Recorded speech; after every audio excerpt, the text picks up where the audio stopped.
आज से तुम लोगों को क्लास 10th का साइंस स्टार्ट हो रहा है। न्यू सिलेबस 2026 तो है। क्लास 10th का न्यू सिलेबस 2026 के लिए हम पढ़ा रहे हैं। समझना क्या है कि साइंस जो होता है कितने कितने मार्क्स का होता है, तो बताओ तो। साइंस जो होता है कितना मार्क्स का होता है? 80 मार्क्स का जो होता है वो थ्योरी होता है, ठीक है। और 20 मार्क्स का जो होता है वो क्या होगा? प्रैक्टिकल होता है। ध्यान रखना, पूछेंगे कि साइंस जो होता है कितने मार्क्स का थ्योरी होता है, तो 80 मार्क्स का हो जाएगा इसका क्या? थ्योरी, जो तुमको लिखना होगा, ठीक है। और कुछ ऑब्जेक्टिव भी होता है। और 20 मार्क्स का क्या होता है? प्रैक्टिकल होता है, ठीक है। ये प्रैक्टिकल तुम्हारा कहाँ एग्जाम होगा? तो स्कूल में होगा। कहाँ होगा? स्कूल में होगा। और थ्योरी जो होता है ये तुमको केंद्र सेंटर पर होता है। जहाँ तुमको सेंटर दिया जाएगा वहाँ पर ही थ्योरी का क्या होगा? एग्ज़ाम होगा। समझ में आ रहा है? बताओ तो साइंस कितने नंबर का एग्ज़ाम होता है? 80 मार्क्स का तुम्हारा साइंस का क्या होगा? एग्ज़ाम होगा। और थ्योरी उसमें तुमको रहेगा। और 20 मार्क्स का क्या हो जाएगा? प्रैक्टिकल रहेगा। अब कहेंगे कि 80 मार्क्स का जो थ्योरी होता है ये 2 भाग में तुमको एग्ज़ाम देना है। जो सेंटर पर होता है वो कै भाग में इसका रहेगा? तो 2 भाग में इसका एग्ज़ाम होगा। पहला रहेगा 40 मार्क्स का रहेगा ऑब्जेक्टिव। 40 मार्क्स का क्या रहेगा?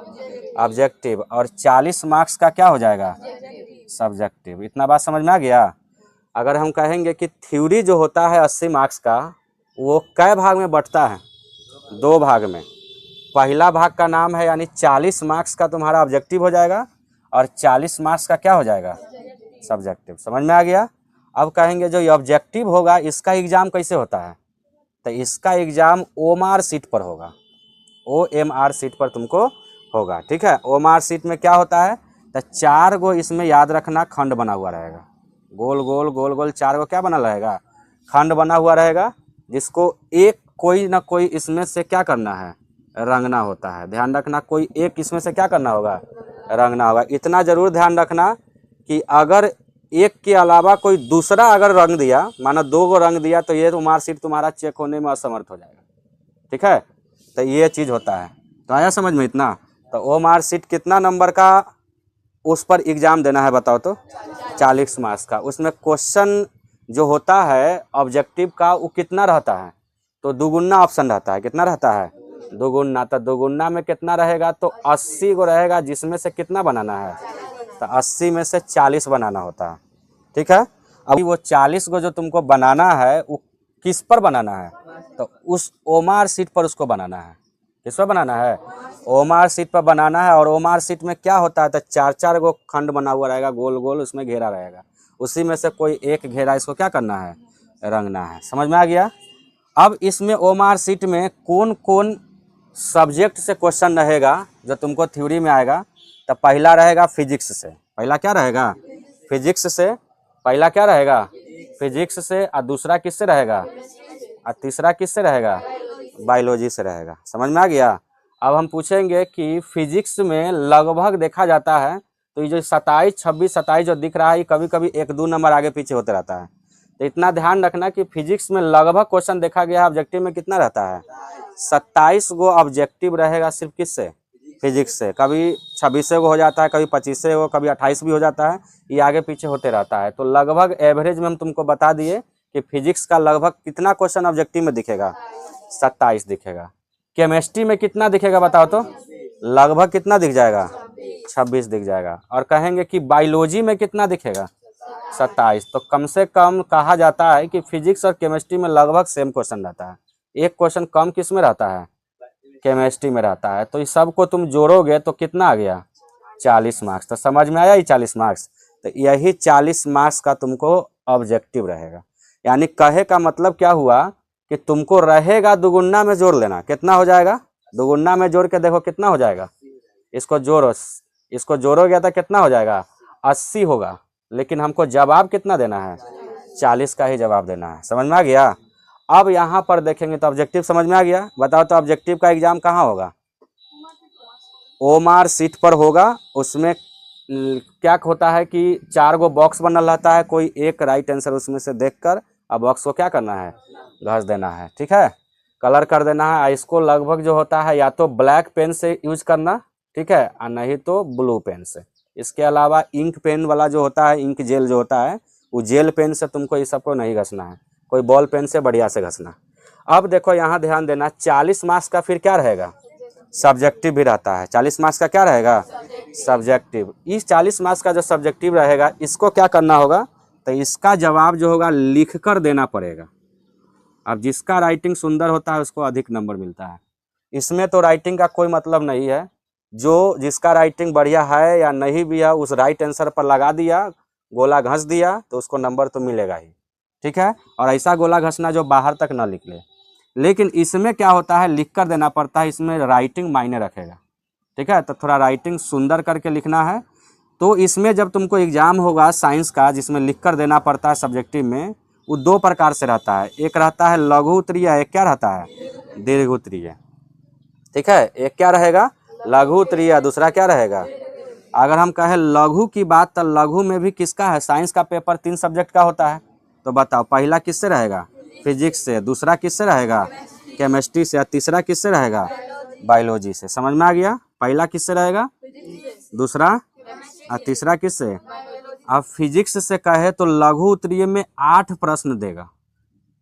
कितना प्रश्न देगा, 8 प्रश्न देगा। उसमें से कितना प्रश्न बनाना है, 4 प्रश्न बनाना है। और एक प्रश्न का आंसर तुमको अगर दे दिया तो तुमको कितना नंबर मिलेगा, 2 नंबर मिलेगा। तो बताओ कितना नंबर हो जाएगा, 8 नंबर। तो फिजिक्स से हम कितना नंबर लघु उत्तरीय से उठा सकते हैं, 8 नंबर।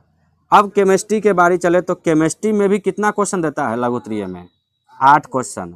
उसमें से बनाना कितना है, 4 को छोड़ देना है। तुमको जो मन पसंद है कि इसका आंसर हम बढ़िया से लिख सकते हैं, उसी 4 का तुम क्या करना, इसमें आंसर देना। और एक आंसर बनाओगे, एक क्वेश्चन का आंसर करोगे तो उसमें क्या नंबर मिलेगा, 2 नंबर। तो चारों का चारों बन गया तो तुमको कितना नंबर आ जाएगा, 8 नंबर। क्या इतना समझ में आ रहा है। अब हम चले बायोलॉजी पर। तो बायोलॉजी में भी कितना क्वेश्चन आता है, 8 प्रश्न रहेगा। अगर एक प्रश्न का जवाब दे दिया, 8 रहेगा, जिसमें से बनाना कितना है, 4 बनाना है। और एक बना दिया तो कितना नंबर, तो चारों का चारों बना दिया तो कितना नंबर आ गया। तो अब इस 8, तो अब तुम जोड़ो कि फिजिक्स, केमिस्ट्री, बायोलॉजी, लघु उत्तरीय सारा का सारा बन गया।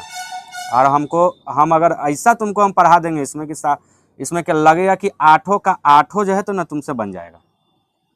लेकिन बनाना कितना है, 4 ही बनाना है। इतना बढ़िया से तुम पढ़ के जाओगे, याद करके रखोगे, समझ के रखोगे, तो लगेगा कि हम 8 का 8 बना देंगे। लेकिन बनाना कितना है, 4 ही बनाना, ठीक है। कभी भी ये नहीं सोचना कि 5 बना देंगे तो तुम्हारा ज़्यादा नंबर आएगा, नहीं।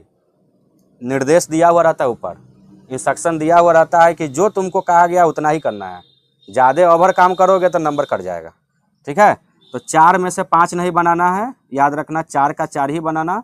और सबको अगर हम नंबर जोड़ दें, अगर 4 में से चारों का चारों यानी तीनों पोर्शन में से 4-4 क्वेश्चन बना दे तो हमको कितना नंबर आ जाएगा, तो 24 नंबर लघु उत्तरीय से उठा लिए। है समझ में। अब बारी आया किसका, दीर्घ उत्तरीय का। तो चलो अब हम दीर्घ उत्तरीय को समझते हैं कि दीर्घ उत्तरीय प्रश्न जो होता है एग्जाम में कितना रहता है।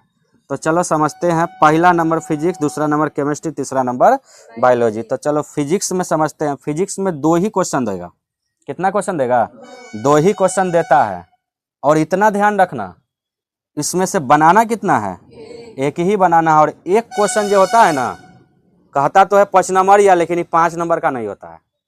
याद रखना, एगो ऐसा फिजिक्स ही है जो कै नंबर का होता है, 6 नंबर का होता है। इतना ध्यान रखना। तो 6 नंबर के आएगा, एक ही बनाना है तो कितना नंबर मिल जाएगा। और इसमें दीर्घ उत्तरीय में अधिकतर क्वेश्चन देखा जाता है तो फिगर से रिलेटेड वाला रहता है। जैसे अब की बार 2025 में पूछा था, देखे थे फिजिक्स में, मानव नेत्र के बारे में पूछा था। मानव नेत्र जो आँख खराब होता है, कई प्रकार से आँख खराब हो जाता है, तो उसी का सचित्र वर्णन करके उसके बारे में लिखना था।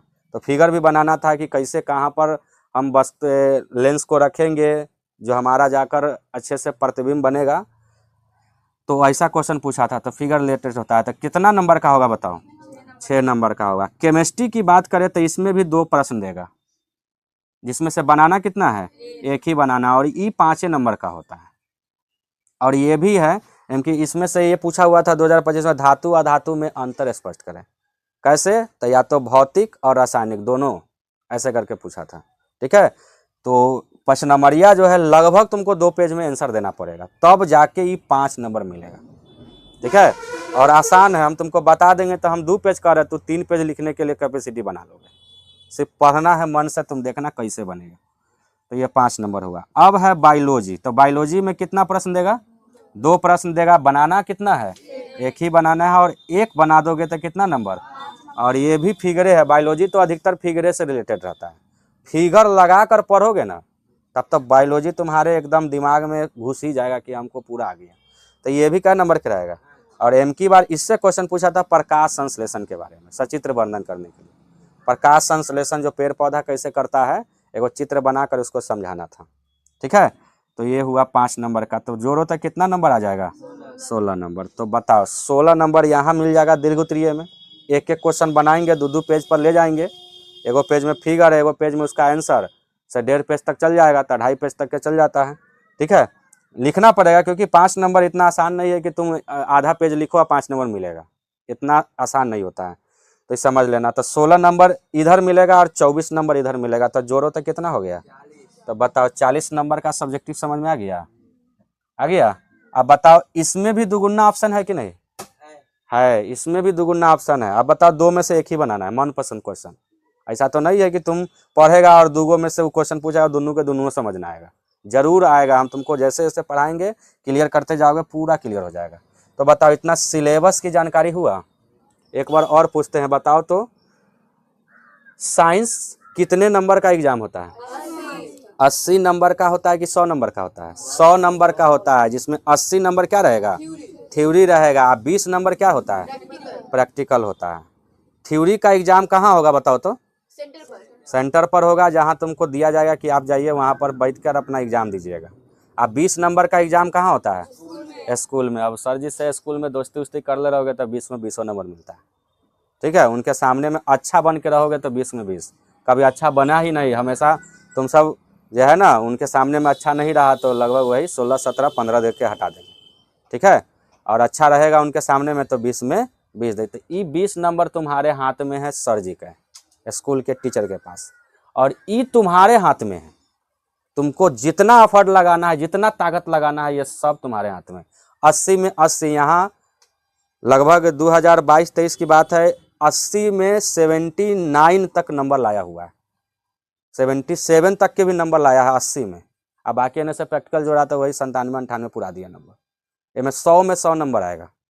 ठीक है, तो बस करना क्या है कि खूब सारा अच्छे से ऑब्जेक्टिव, सब्जेक्टिव, थ्योरी ये सब खूब मन से पढ़ोगे, फिगर से रिलेटेड पूरा जानकारी रखोगे, ऐसे ही से तुम्हारा नंबर आ जाएगा। तो बताओ इस 80 नंबर समझ में आ गया, थ्योरी होगा। अब बताओ तो कहेंगे कि ये 80 नंबर कै भाग में फिर बट रहा है, 2 भाग में। एक भाग का नाम है ऑब्जेक्टिव और एक भाग का नाम है सब्जेक्टिव। ठीक है, ऑब्जेक्टिव का एग्जाम कहाँ होता है, ओमार सीट पर होता है, जो 4-4 गो गोला बना हुआ रहेगा, उस गोला को एक बढ़िया सा जो आंसर है, सही आंसर, राइट आंसर, उस गोला को बढ़िया से रख देना है। अब इसमें से कहे तो फिजिक्स, केमिस्ट्री, बायोलॉजी तीनों रहेगा, क्योंकि साइंस पेपर कै भाग में बट के बना हुआ है 10th के लिए। 10th के लिए साइंस पेपर तुमको 3 भाग में बटा हुआ है, फिजिक्स, केमिस्ट्री और बायोलॉजी। फिजिक्स की बात करें तो लगभग कितना क्वेश्चन रहेगा, केमिस्ट्री की बात करें तो, और बायोलॉजी की बात करें तो लगभग इसको जोड़ोगे तो कितना पुर जाएगा, 80 पुर जाएगा। ठीक है, 7-7 14 और 6 20 और 2 4 6 और 2 कितना 8, तो 80 पूरेगा। लेकिन हम यहाँ 40 क्यों लिखे हैं, क्योंकि हमको 40 का जवाब देना है। तो तुमको फायदे है, बताओ खूब फिजिक्स पढ़ेगा, 27 गो नंबर का लिए ऑब्जेक्टिव रहेगा। अब तो कहने का मतलब है, तुम अगर चाहते हो कि हमको केमिस्ट्री भारी लग रहा है तो तुम फिजिक्स और बायोलॉजी मिला के तुम पूरा लो नंबर, केमिस्ट्री का सारा क्वेश्चन छोड़ दो। क्योंकि ऐसा तो हो रही है कि हमें ऑब्जेक्टिव में ये नहीं लिखा रहता है कि इतना से इतना फिजिक्स है, इसमें से इतना बनाना है, ऐसा नहीं रहता है। एक पूरा एकदम सीरियल नंबर से 1 से कितना रहेगा 80, वो में से कोई तुमको क्या बनाना है 40। तब मन है केमिस्ट्री वाला क्वेश्चन भारी है तो छोड़ दो, बायोलॉजी में घुसो, बायोलॉजी के बना, बायोलॉजी भारी लग रहा है चलो फिजिक्स में बनाते हैं। ठीक है, तो ऐसे कर कर तुम कोई भी पोर्शन से कितना बना देना है, 40 बना देना है। ठीक है, तो इतना ध्यान रखना। अब सब्जेक्टिव की बात करें तो बताओ कैसे इसका एग्जाम होगा। लिख कर देना होगा, इनमें राइटिंग याद रखना। इस वर्ड को तुम सब मत बोलना, राइटिंग। बिहार बोर्ड तुमको राइटिंग पर अधिक नंबर देता है, जिसका जैसा राइटिंग रहेगा वैसा ही उसको नंबर मिलेगा।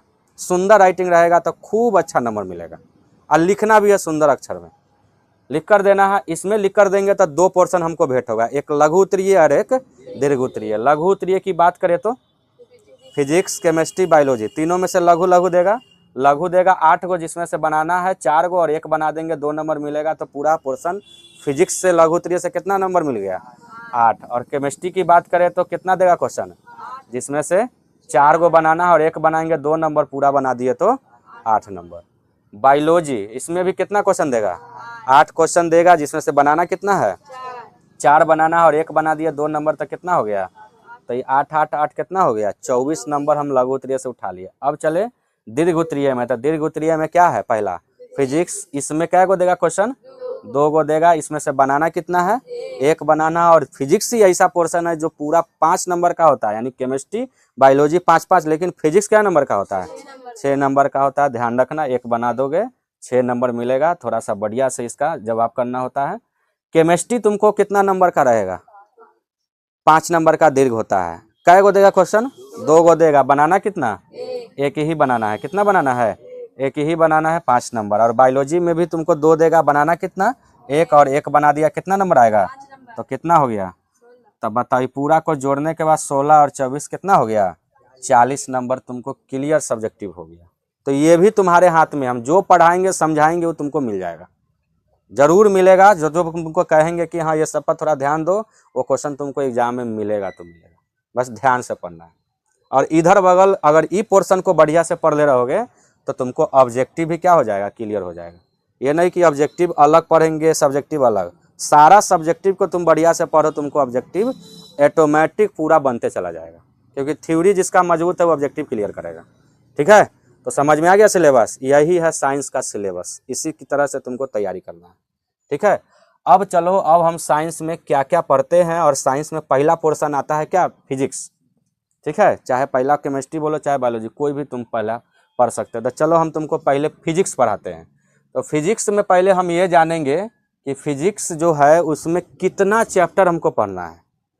क्लास 10th में हमको फिजिक्स का कितना चैप्टर इसमें पढ़ना है। तो पहले बताओ, ये साइंस जो है ये क्लास 10th किसका है? बिहार बोर्ड ना पढ़ा रहे हैं, तो बिहार बोर्ड का है। बताओ साइंस क्या होता है? अगर हम कहें कि साइंस क्या है तो बताना, साइंस जो है ज्ञान का भंडार है। इसमें सिर्फ नॉलेज मिलेगा, नॉलेज इतना मिलेगा जो तुम अगर तुम पैदल चल के भी जाते हो तो उसमें भी साइंस का यूज है, अभी बैठे हुए हो उसमें भी साइंस का यूज है, पढ़ रहे हो उसमें भी साइंस का यूज है, न पढ़ने का मन है उसमें भी साइंस का यूज है। क्यों नहीं पढ़ रहे हो? पीएच वैल्यू तुम्हारा, एक पीएच वैल्यू के पास में ही तुम्हारा शरीर वर्क करेगा। जैसे पीएच वैल्यू डाउन होगा तुम्हारा शरीर काम करना बंद कर देगा। ये सब केमिस्ट्री का पार्ट है। तुम चल रहे हो, इस प्रकृति में बैठ के भी पढ़ रहे हो, ये फिजिक्स का पार्ट है। ठीक है, तुम्हारा पूरा बॉडी है, बायोलॉजी का पार्ट है। तो समझ में आया हमारा बात? तो यही है। तो साइंस क्या है? तो ज्ञान का भंडार है, पूरा नॉलेज से भरा हुआ है। तो चलिए इस साइंस में पहला जो पोर्शन पढ़ाने वाले हैं जिसका नाम है फिजिक्स, उसकी विषय सूची को समझते हैं, कंटेंट को समझते हैं कि इस क्लास 10th में हमको कितना चैप्टर पढ़ना है फिजिक्स में।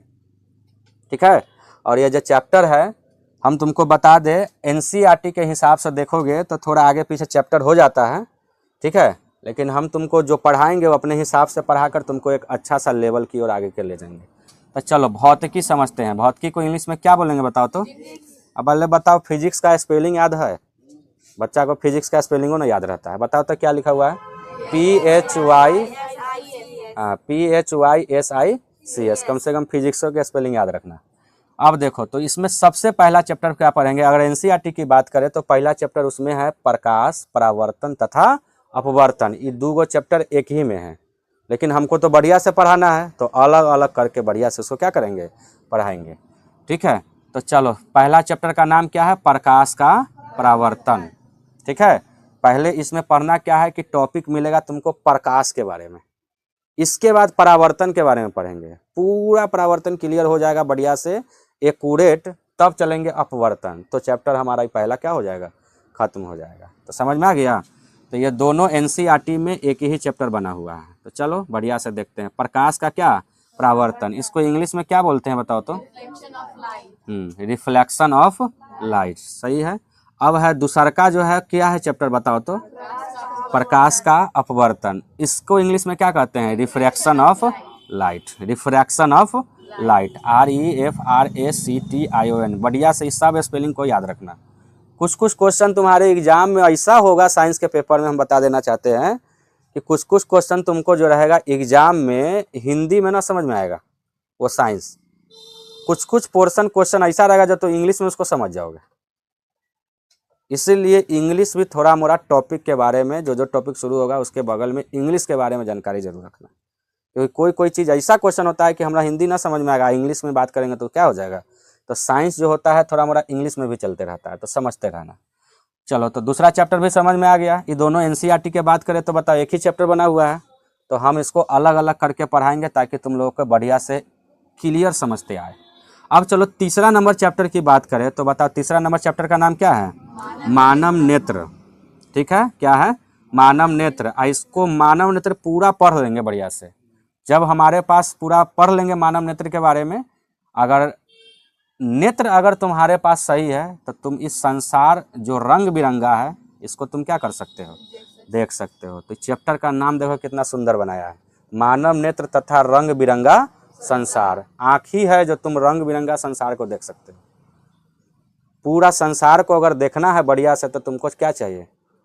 नेत्र चाहिए, आँख चाहिए। तो कितना सुंदर चैप्टर बनाया, मानव नेत्र तथा रंग बिरंगा संसार। इसको इंग्लिश में क्या कहेंगे? ह्यूमन आई। क्या बोलेंगे? Human I and colourful world, colourful world. तो ये सारा हम कल सुनेंगे। ये चैप्टर का नाम तुमसे पहले सुनेंगे कि कौन कौन चैप्टर है। ये चैप्टर ही पता नहीं रहता है कि हाँ हम क्या पढ़ रहे हैं, क्या नंबर चैप्टर पढ़ रहे हैं, उतना भी ध्यान में न रहता है बच्चा लोगों को। तो बताओ, अब समझ में आ गया तीसरा नंबर चैप्टर। अब चौथा नंबर चैप्टर है विद्युत। ये तो पूरा विद्युत, जो तुम करंट के बारे में समझना चाहते हो, करंट जो इलेक्ट्रॉन के ऊपर काम करता है, ये सारा चीज़ देखो। इलेक्ट्रिसिटी, इलेक्ट्रिसिटी चैप्टर का नाम देखो, विद्युत है, वो हिंदी में नहीं समझ पाओगे कि हाँ विद्युत क्या होता है। और जैसे इसको इंग्लिश में ले चलेंगे तो इलेक्ट्रिसिटी, यानी कि इलेक्ट्रिसिटी के दो भाग में तोड़ोगे तब बनेगा इलेक्ट्रॉन, अब प्लस क्या हो जाएगा?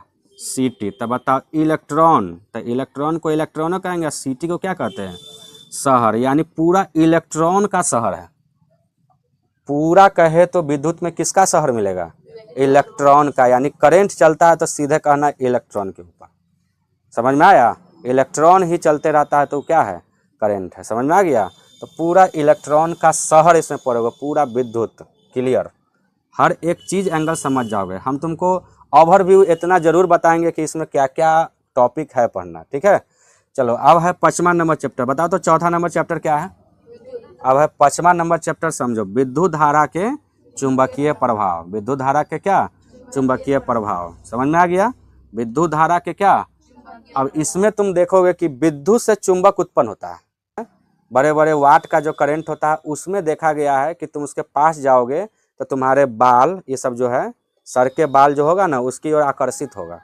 काहे आकर्षित होगा? क्योंकि करंट में चुंबक की क्षमता होती है, और चुंबक से भी करंट बनता है। ये दोनों काम होता है। करंट से चुंबक पैदा हो रहा है और वही चुंबक से क्या पैदा होता है? करंट भी पैदा होता है। तो ये भी है, तो इसमें पढ़ोगे। और ये जो है पूरा एकदम थ्योरेटिकल चीज़ है, एकदम सिद्धांत पर काम करेगा। इसी में पढ़ोगे जनित्र के बारे में, जनरेटर के बारे में, डायनमो के बारे में, कैसे उसकी कार्य विधि होती है, कैसे उसको बनाया जाता है, कैसे वर्क करता है। यही चैप्टर है। ये बहुत नॉलेजफुल चैप्टर है। ये चैप्टर समझ में आ जाएगा विद्युत तो ये इसको बढ़िया से समझ पाओगे। अब है इस फिजिक्स का लास्ट चैप्टर, जिसका नाम क्या है? ऊर्जा के स्रोत, यानी सोर्स ऑफ क्या? Sources of energy. इसमें तो पूरा ऊर्जा ही पढ़ना है कि ऊर्जा कैसे मिलता है। पूरा ऊर्जा के पूरा सोर्स पढ़ेंगे, पूरा एनर्जी का सोर्सेस पढ़ेंगे कि कहाँ से हमको एनर्जी मिलता है। तो पूरा ऊर्जा का क्या है? स्रोत। तो यही 6 चैप्टर तुम्हारे फिजिक्स में क्या करना है?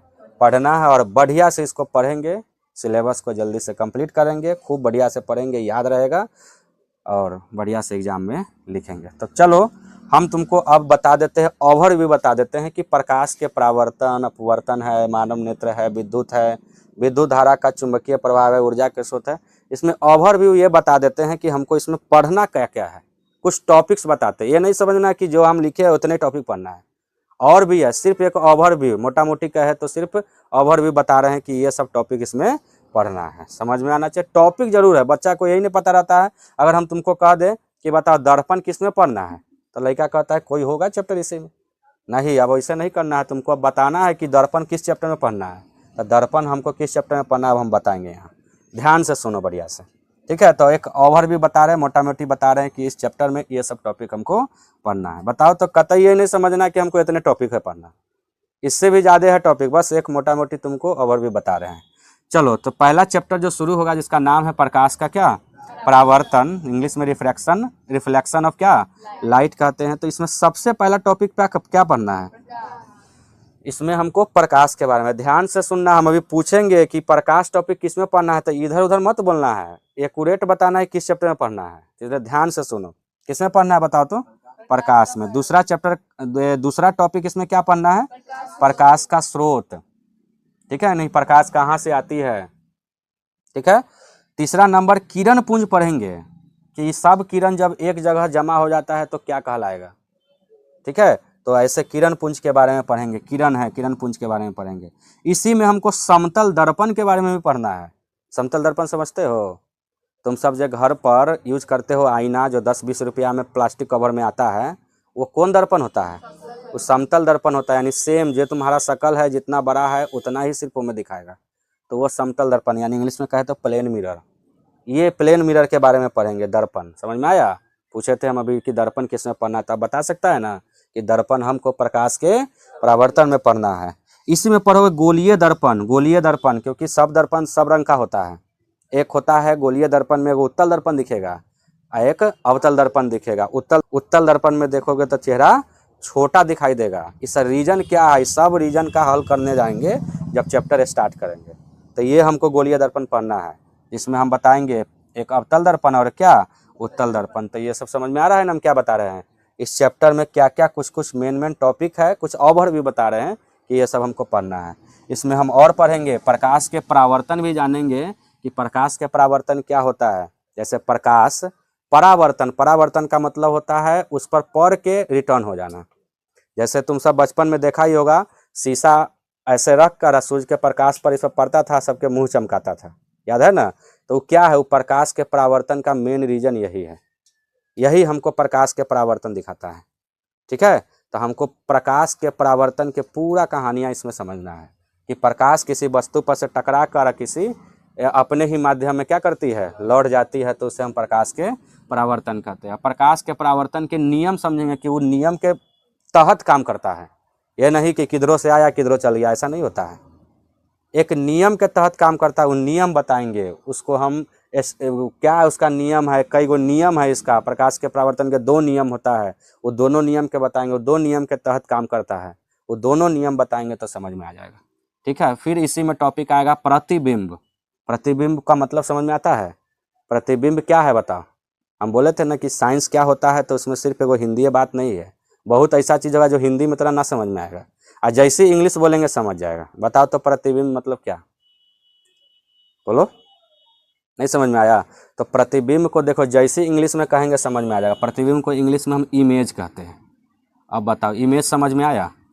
और तुम सब इतना मोबाइल चलाता है, एगो इमेज का फाइल बना रहता है, तो इमेज के फाइल बनता है तो में क्या रहता है, सिर्फ फोटो रहता है। तो प्रतिबिंब फोटो को ही तो कहते हैं, जो तुम्हारा फोटो है वही क्या है, प्रतिबिंब है। समझ में आ गया। तो बताओ, हिंदी में तो समझ में ना आया, लेकिन जैसे इंग्लिश का है इमेज समझ में आ गया। तो यही होता है साइंस का खूबसूरती, यही में मज़ा आता है कि हमको कुछ इंग्लिश में भी पढ़ने में मज़ा आता है। अब यही प्रतिबिंब 2 प्रकार के देखते हैं, कहीं पर देखते हैं तो रियल प्रतिबिंब बनता है यानी रियल इमेज, और कहीं पर डुप्लीकेट इमेज बनता है वर्चुअल इमेज, ठीक है, यानी काल्पनिक प्रतिबिंब। तुम सब देखा होगा, फोटो एगो होता था पहले के ज़माना में, एक आता था, अभी तुम देखना जब हड्डी उड्डी टूटता है, किसी का एक्सरे होता है तो उसमें दिखता है, तो देखता है ना धुंधला धुंधला दिखाई देता रहता है, तो काल्पनिक है, क्योंकि हम इसमें सिर्फ कल्पना कर सकते हैं कि हाँ ऐसे ऐसे ऐसे टूट रहा हुआ है। और रियल में एकदम जो HD क्वालिटी में दिख जाता है वो क्या है, रियल इमेज है। तो यही है काल्पनिक प्रतिबिंब और वास्तविक प्रतिबिंब। समझ में आ गया। तो प्रतिबिंब के 2 प्रकार भी पढ़ेंगे, ठीक। अब हमको इसमें चलेंगे एक एफ बराबर आर बाई टू, यानी एफ को कहते हैं, छोटा एफ है तो फोकस दूरी है, और ये आर है वक्रता त्रिज्या, और टू है इसकी आधी होती है। यानी फोकस दूरी वक्रता त्रिज्या की क्या होती है? आधी होती है। ये आधी क्यों होती है, कैसे होती है, इसको हमको क्या करके दिखाना है? सत्यापित यानी प्रूव्ड करके दिखाना है। आया समझ में? हमको क्या करना है? इसको प्रूव्ड करना है, पूरा एकदम प्रूव करके बताइए। और ये प्रूव्ड दो प्रकार से करना होगा, अवतल दर्पण में भी पूछेगा और किस में? उत्तल दर्पण में भी पूछा जाए, और एग्जाम में आता भी है। क्या नंबर में आएगा बताओ तो? फिजिक्स का दीर्घ है, और ये फिजिक्स का दीर्घ में पूछता है तो दीर्घ याद रखना 6 नंबर में पूछता है। आ गया समझ में? तो ये 6 नंबर का है, ये दीर्घ में आता भी है एग्जाम में। इसको बढ़िया से समझेंगे, प्रूव करेंगे। फिर आगे आएंगे दर्पण सूत्र, जो यहाँ पर दर्पण के बारे में पढ़ेंगे।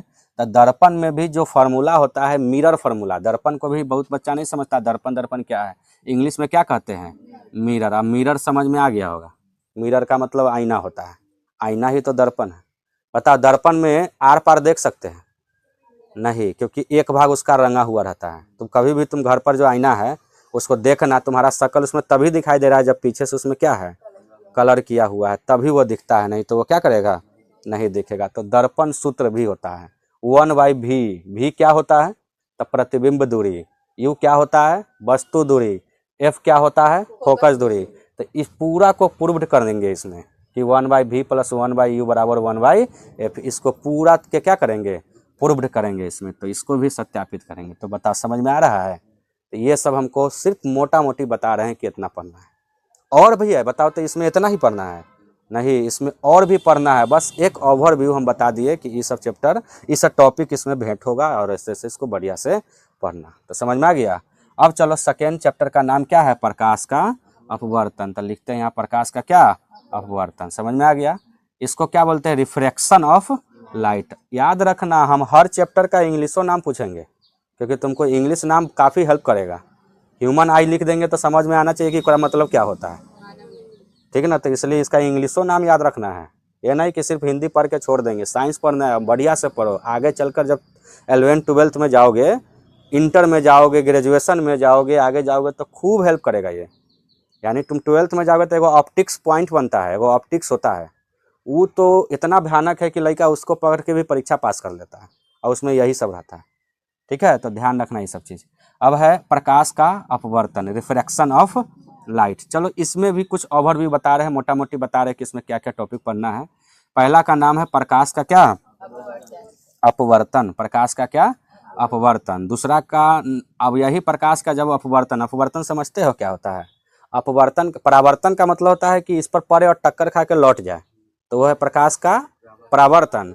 और अपवर्तन क्या होता है कि वो टक्कर खा के लौटता नहीं है, उसी में घुस जाता है, यानी कि उसी के अंदर चला जाएगा।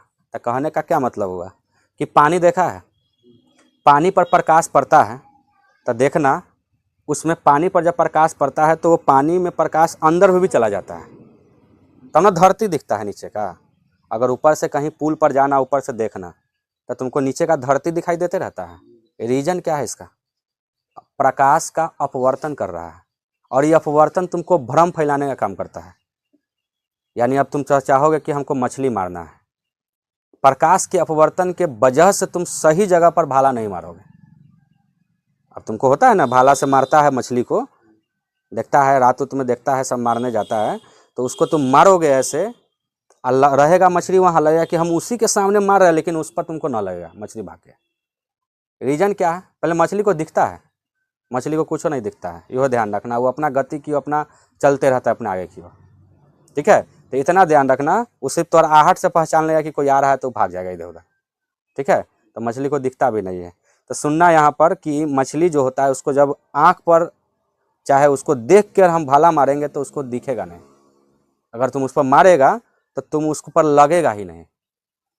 अब क्या होगा? नहीं लगेगा। तो क्यों नहीं लगा? प्रकाश के अपवर्तन की वजह से, क्योंकि ये तुमको काल्पनिक दिखा देता है, ये तुमको भ्रम फैलाता है कि मछली वहाँ है लेकिन एक्यूरेट में हुआ रहता नहीं है। ये किसके रीजन से है? तो ये क्वेश्चनों है तुम्हारे एगो, इसमें जब पढ़ने चलोगे तब मिलेगा कि मछुआरे को मछली भेदने में कठिनाई होती है, क्यों? क्यों क्यों का जवाब दो, 2 नंबर में कई बार क्वेश्चन आया हुआ है। आया समझ में? फिर एक क्वेश्चन इसमें और आएगा, तुम सब अभी है ग्लास में एक शीशा का ग्लास होता है, उसमें पानी भर देना आधा गिलास चाहे फुल गिलास, और उसमें तुम एगो पेन पेंसिल रखना। तुम देखना बाहर से वो टेढ़ा नजर आएगा, बाहर से देखोगे ना तो गिलास पर जब देखोगे तो कैसा नजर आएगा, टेढ़ा नजर आएगा। इसका रीजन क्या है, रीजन यही है प्रकाश के अपवर्तन। क्या वो जो पेंसिल रखा था वो टेढ़ा था,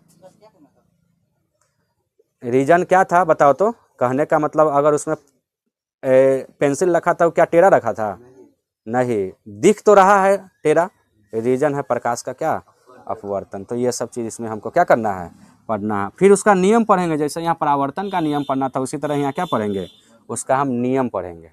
इसका भी नियम है, इसका भी दो नियम है, ये भी अपवर्तन नियम के तहत काम करता है, ऐसी नहीं कि अपवर्तन हो गया। बताएंगे जब चैप्टर शुरू होगा तो एक एक का बताएंगे। अब है इसी में तुम जैसे यहाँ दर्पण पढ़ोगे, दर्पण मिरर, उसी तरह से यहाँ तुम क्या पढ़ोगे, लेंस पढ़ोगे। यहाँ क्या पढ़ोगे, लेंस पढ़ोगे। अब इसमें भी लेंस पढ़ोगे, दो प्रकार का लेंस होता है, एक होता है उत्तल लेंस, एक होता है अवतल लेंस। अब तुम्हारे आँख भी है, दर्पण की तरह काम कर रहा है कि लेंस की तरह, लेंस की तरह, सही बोला, क्योंकि दर्पण होता तो हमको प्रतिबिंब आंखें पर दिखाई देता, आगे नहीं दिखता, क्योंकि दर्पण तो वहीं पर न रह जाता है। लेंस है जो तुमको यहाँ से यहाँ तक देखने का काम कर रहा है। तो बताओ कौन सा लेंस है इसमें से, कौन सा लेंस है तुम्हारे आँख में, तो यही है उत्तल लेंस है तुम्हारे आँख में। कौन लेंस है, उत्तल लेंस है, जो बड़ा सा दुनिया को, चाहे बड़े से चीज़ों को एक छोटी सी चीज़ में दिखा रहा है। क्या समझ में आ गया, तो ये है उत्तल लेंस। तो दो प्रकार के, ये दोनों प्रकार इसमें पढ़ेंगे। अब इसी में पढ़ेंगे कि पी जो होता है, पी क्या है पता है, लेंस की क्षमता है, क्योंकि सब लेंस की एक न एक कैपेसिटी होता है, सबका है। तुम्हारे है कैपेसिटी कि हम 2 घंटा बैठ के पढ़ेंगे, कोई 8-8 घंटा बैठ के पढ़ता है, कोई आधा घंटा में उसका हालत ख़राब है। तो ये लेंस की क्षमता, जिस तरह से तुम लोगों का क्षमता है उसी तरह से लेंस का भी क्या है, क्षमता है। ये भी जो होता है इसके भी एक फार्मूला होता है 1 क्या एफ, यानी लेंस की क्षमता क्या होता है, तो फोकस दूरी के व्युत्क्रम होता है। व्युत्क्रम मतलब उल्टा। अब इसी को तुम क्रॉस गुना करोगे तो एफ बराबर 1 क्या होगा, पी होगा। तो ये भी हमको प्रूव्ड भी करना है, समझना भी है कि कैसे आता है, ठीक है, ये चीज़ है। तो ये पढ़ेंगे। फिर हम पढ़ेंगे जैसे इसमें दर्पण सूत्र पढ़ने चले थे, 1/v + 1/u बराबर 1/f, उसी तरह से इसमें भी पढ़ेंगे लेंस सूत्र, यानी लेंस फार्मूला 1/v - 1/u बराबर 1/f। इसको भी क्या करेंगे, प्रूव्ड करेंगे। तो बताओ इतना समझ में आया, अब इतना समझ में आ गया। अब चलो आगे अगले चैप्टर को देखते हैं, मानव नेत्र तथा रंग बिरंगा संसार, ठीक है। चलो अब नेक्स्ट चैप्टर क्या है बताओ तो, मानव नेत्र, वायुमंडलीय अपवर्तन एवं वर्ण विक्षेपण। ये क्या ऐसे लिखा हुआ है पता है, उस चैप्टर का नाम वही है, मानव नेत्र तथा रंग बिरंगा संसार। इसमें हम इसीलिए लिख दिए हैं क्योंकि इसमें वायुमंडलीय अपवर्तन भी पढ़ना है हम लोगों को। क्या पढ़ेंगे, वायुमंडलीय अपवर्तन भी हमको पढ़ना है, ठीक है। कि वायुमंडल में अपवर्तन समझता है, जैसे वायुमंडल में अपवर्तन के वजह से ही जो है ना तारा टिमटिमाते हुए नजर पड़ता है।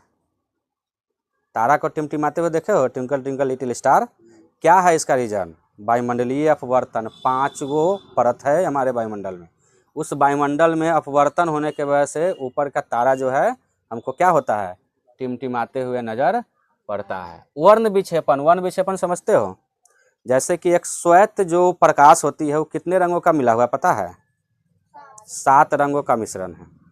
इसका प्रूफ करो, तो क्या करेंगे, वो प्रिज्म लाएंगे, मार्केट में भी प्रिज्म बिकता है। प्रिज्म लाओगे और उससे एक टॉर्च, जो श्वेत प्रकाश वाला टॉर्च होता है, उसको बारोगे, तो इस पर बारोगे ना, मान के चलो एक प्रिज्म है, इस पर बारोगे, इस पर जब जलाओगे तो इस तरफ कै गो रंग निकलेगा, 7 गो रंग निकलेगा। वो 7 गो रंग क्या होता है पता है,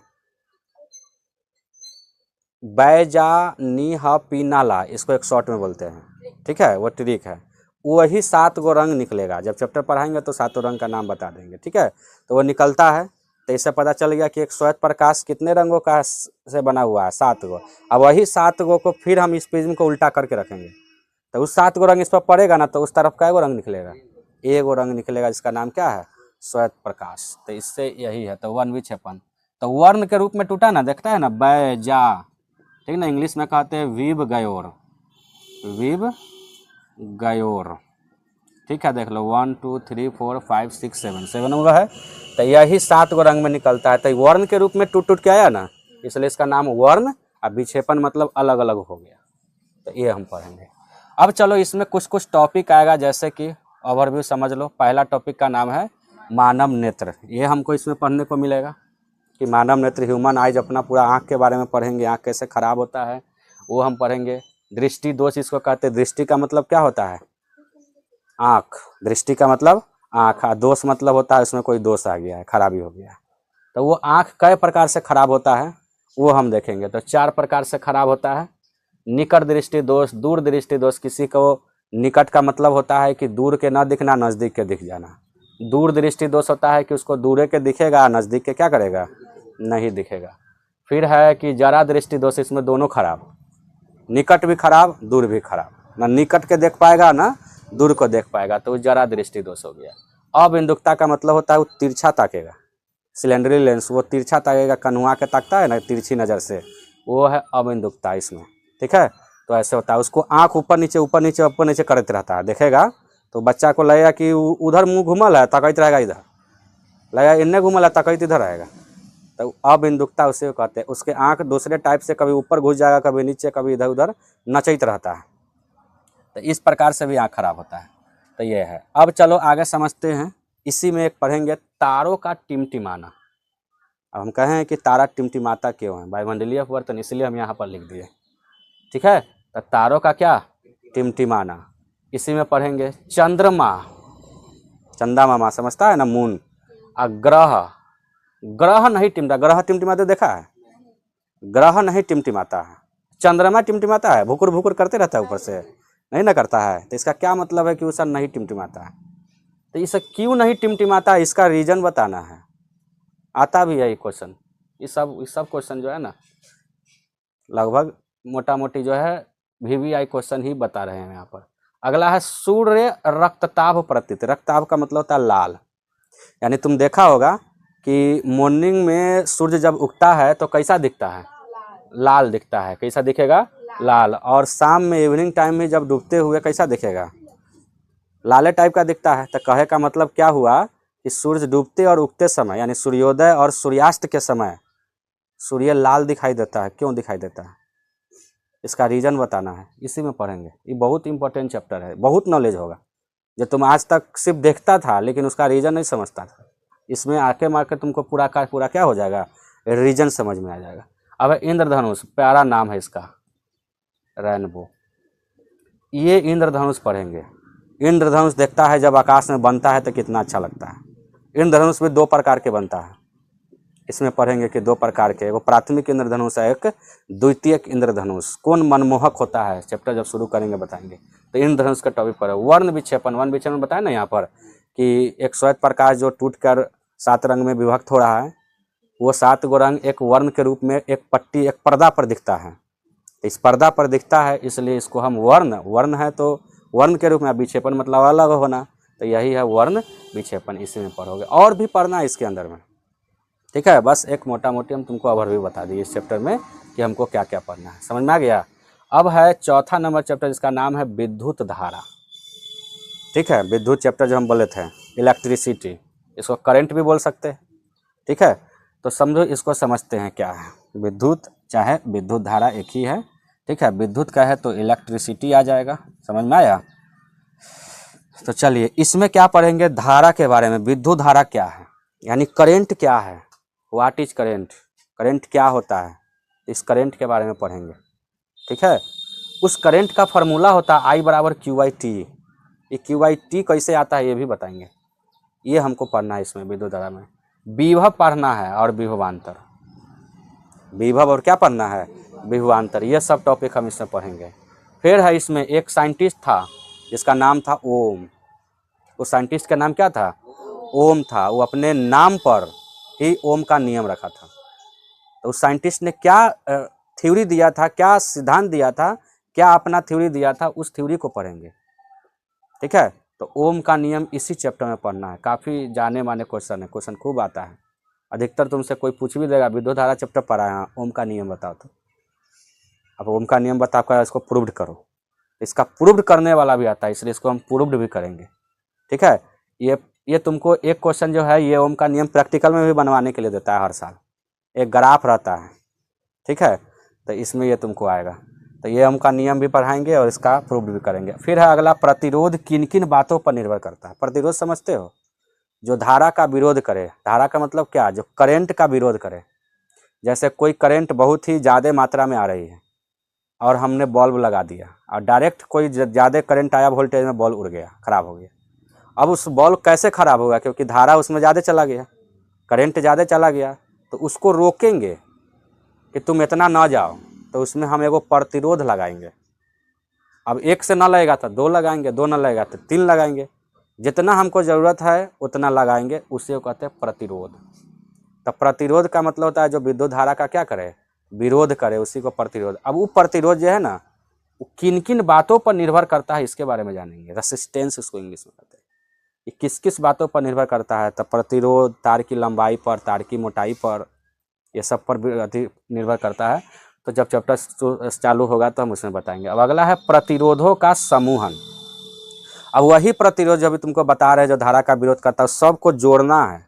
तो जोड़ने का मतलब समूहन हो गया, सबको जोड़ेंगे और जोड़ के हम इसका समूहन करेंगे। तो इस टॉपिक को भी हम पढ़ेंगे। इस समूहन से यहाँ से भयानक टॉपिक बनता है 5 नंबर का, यानी 6 नंबर का क्वेश्चन पूछेगा, दीर्घ उत्तरीय पॉइंट बन जाता है यहाँ। ठीक है, एक श्रेणी क्रम समूहन है, एक पार्श्व क्रम समूहन है, क्योंकि हम यहाँ बोले ना प्रतिरोध का समूहन करना है यानी जोड़ना है। तो एक जोड़ते हैं श्रेणी क्रम समूहन में और एक के जोड़ते हैं पार्श्व क्रम समूहन में।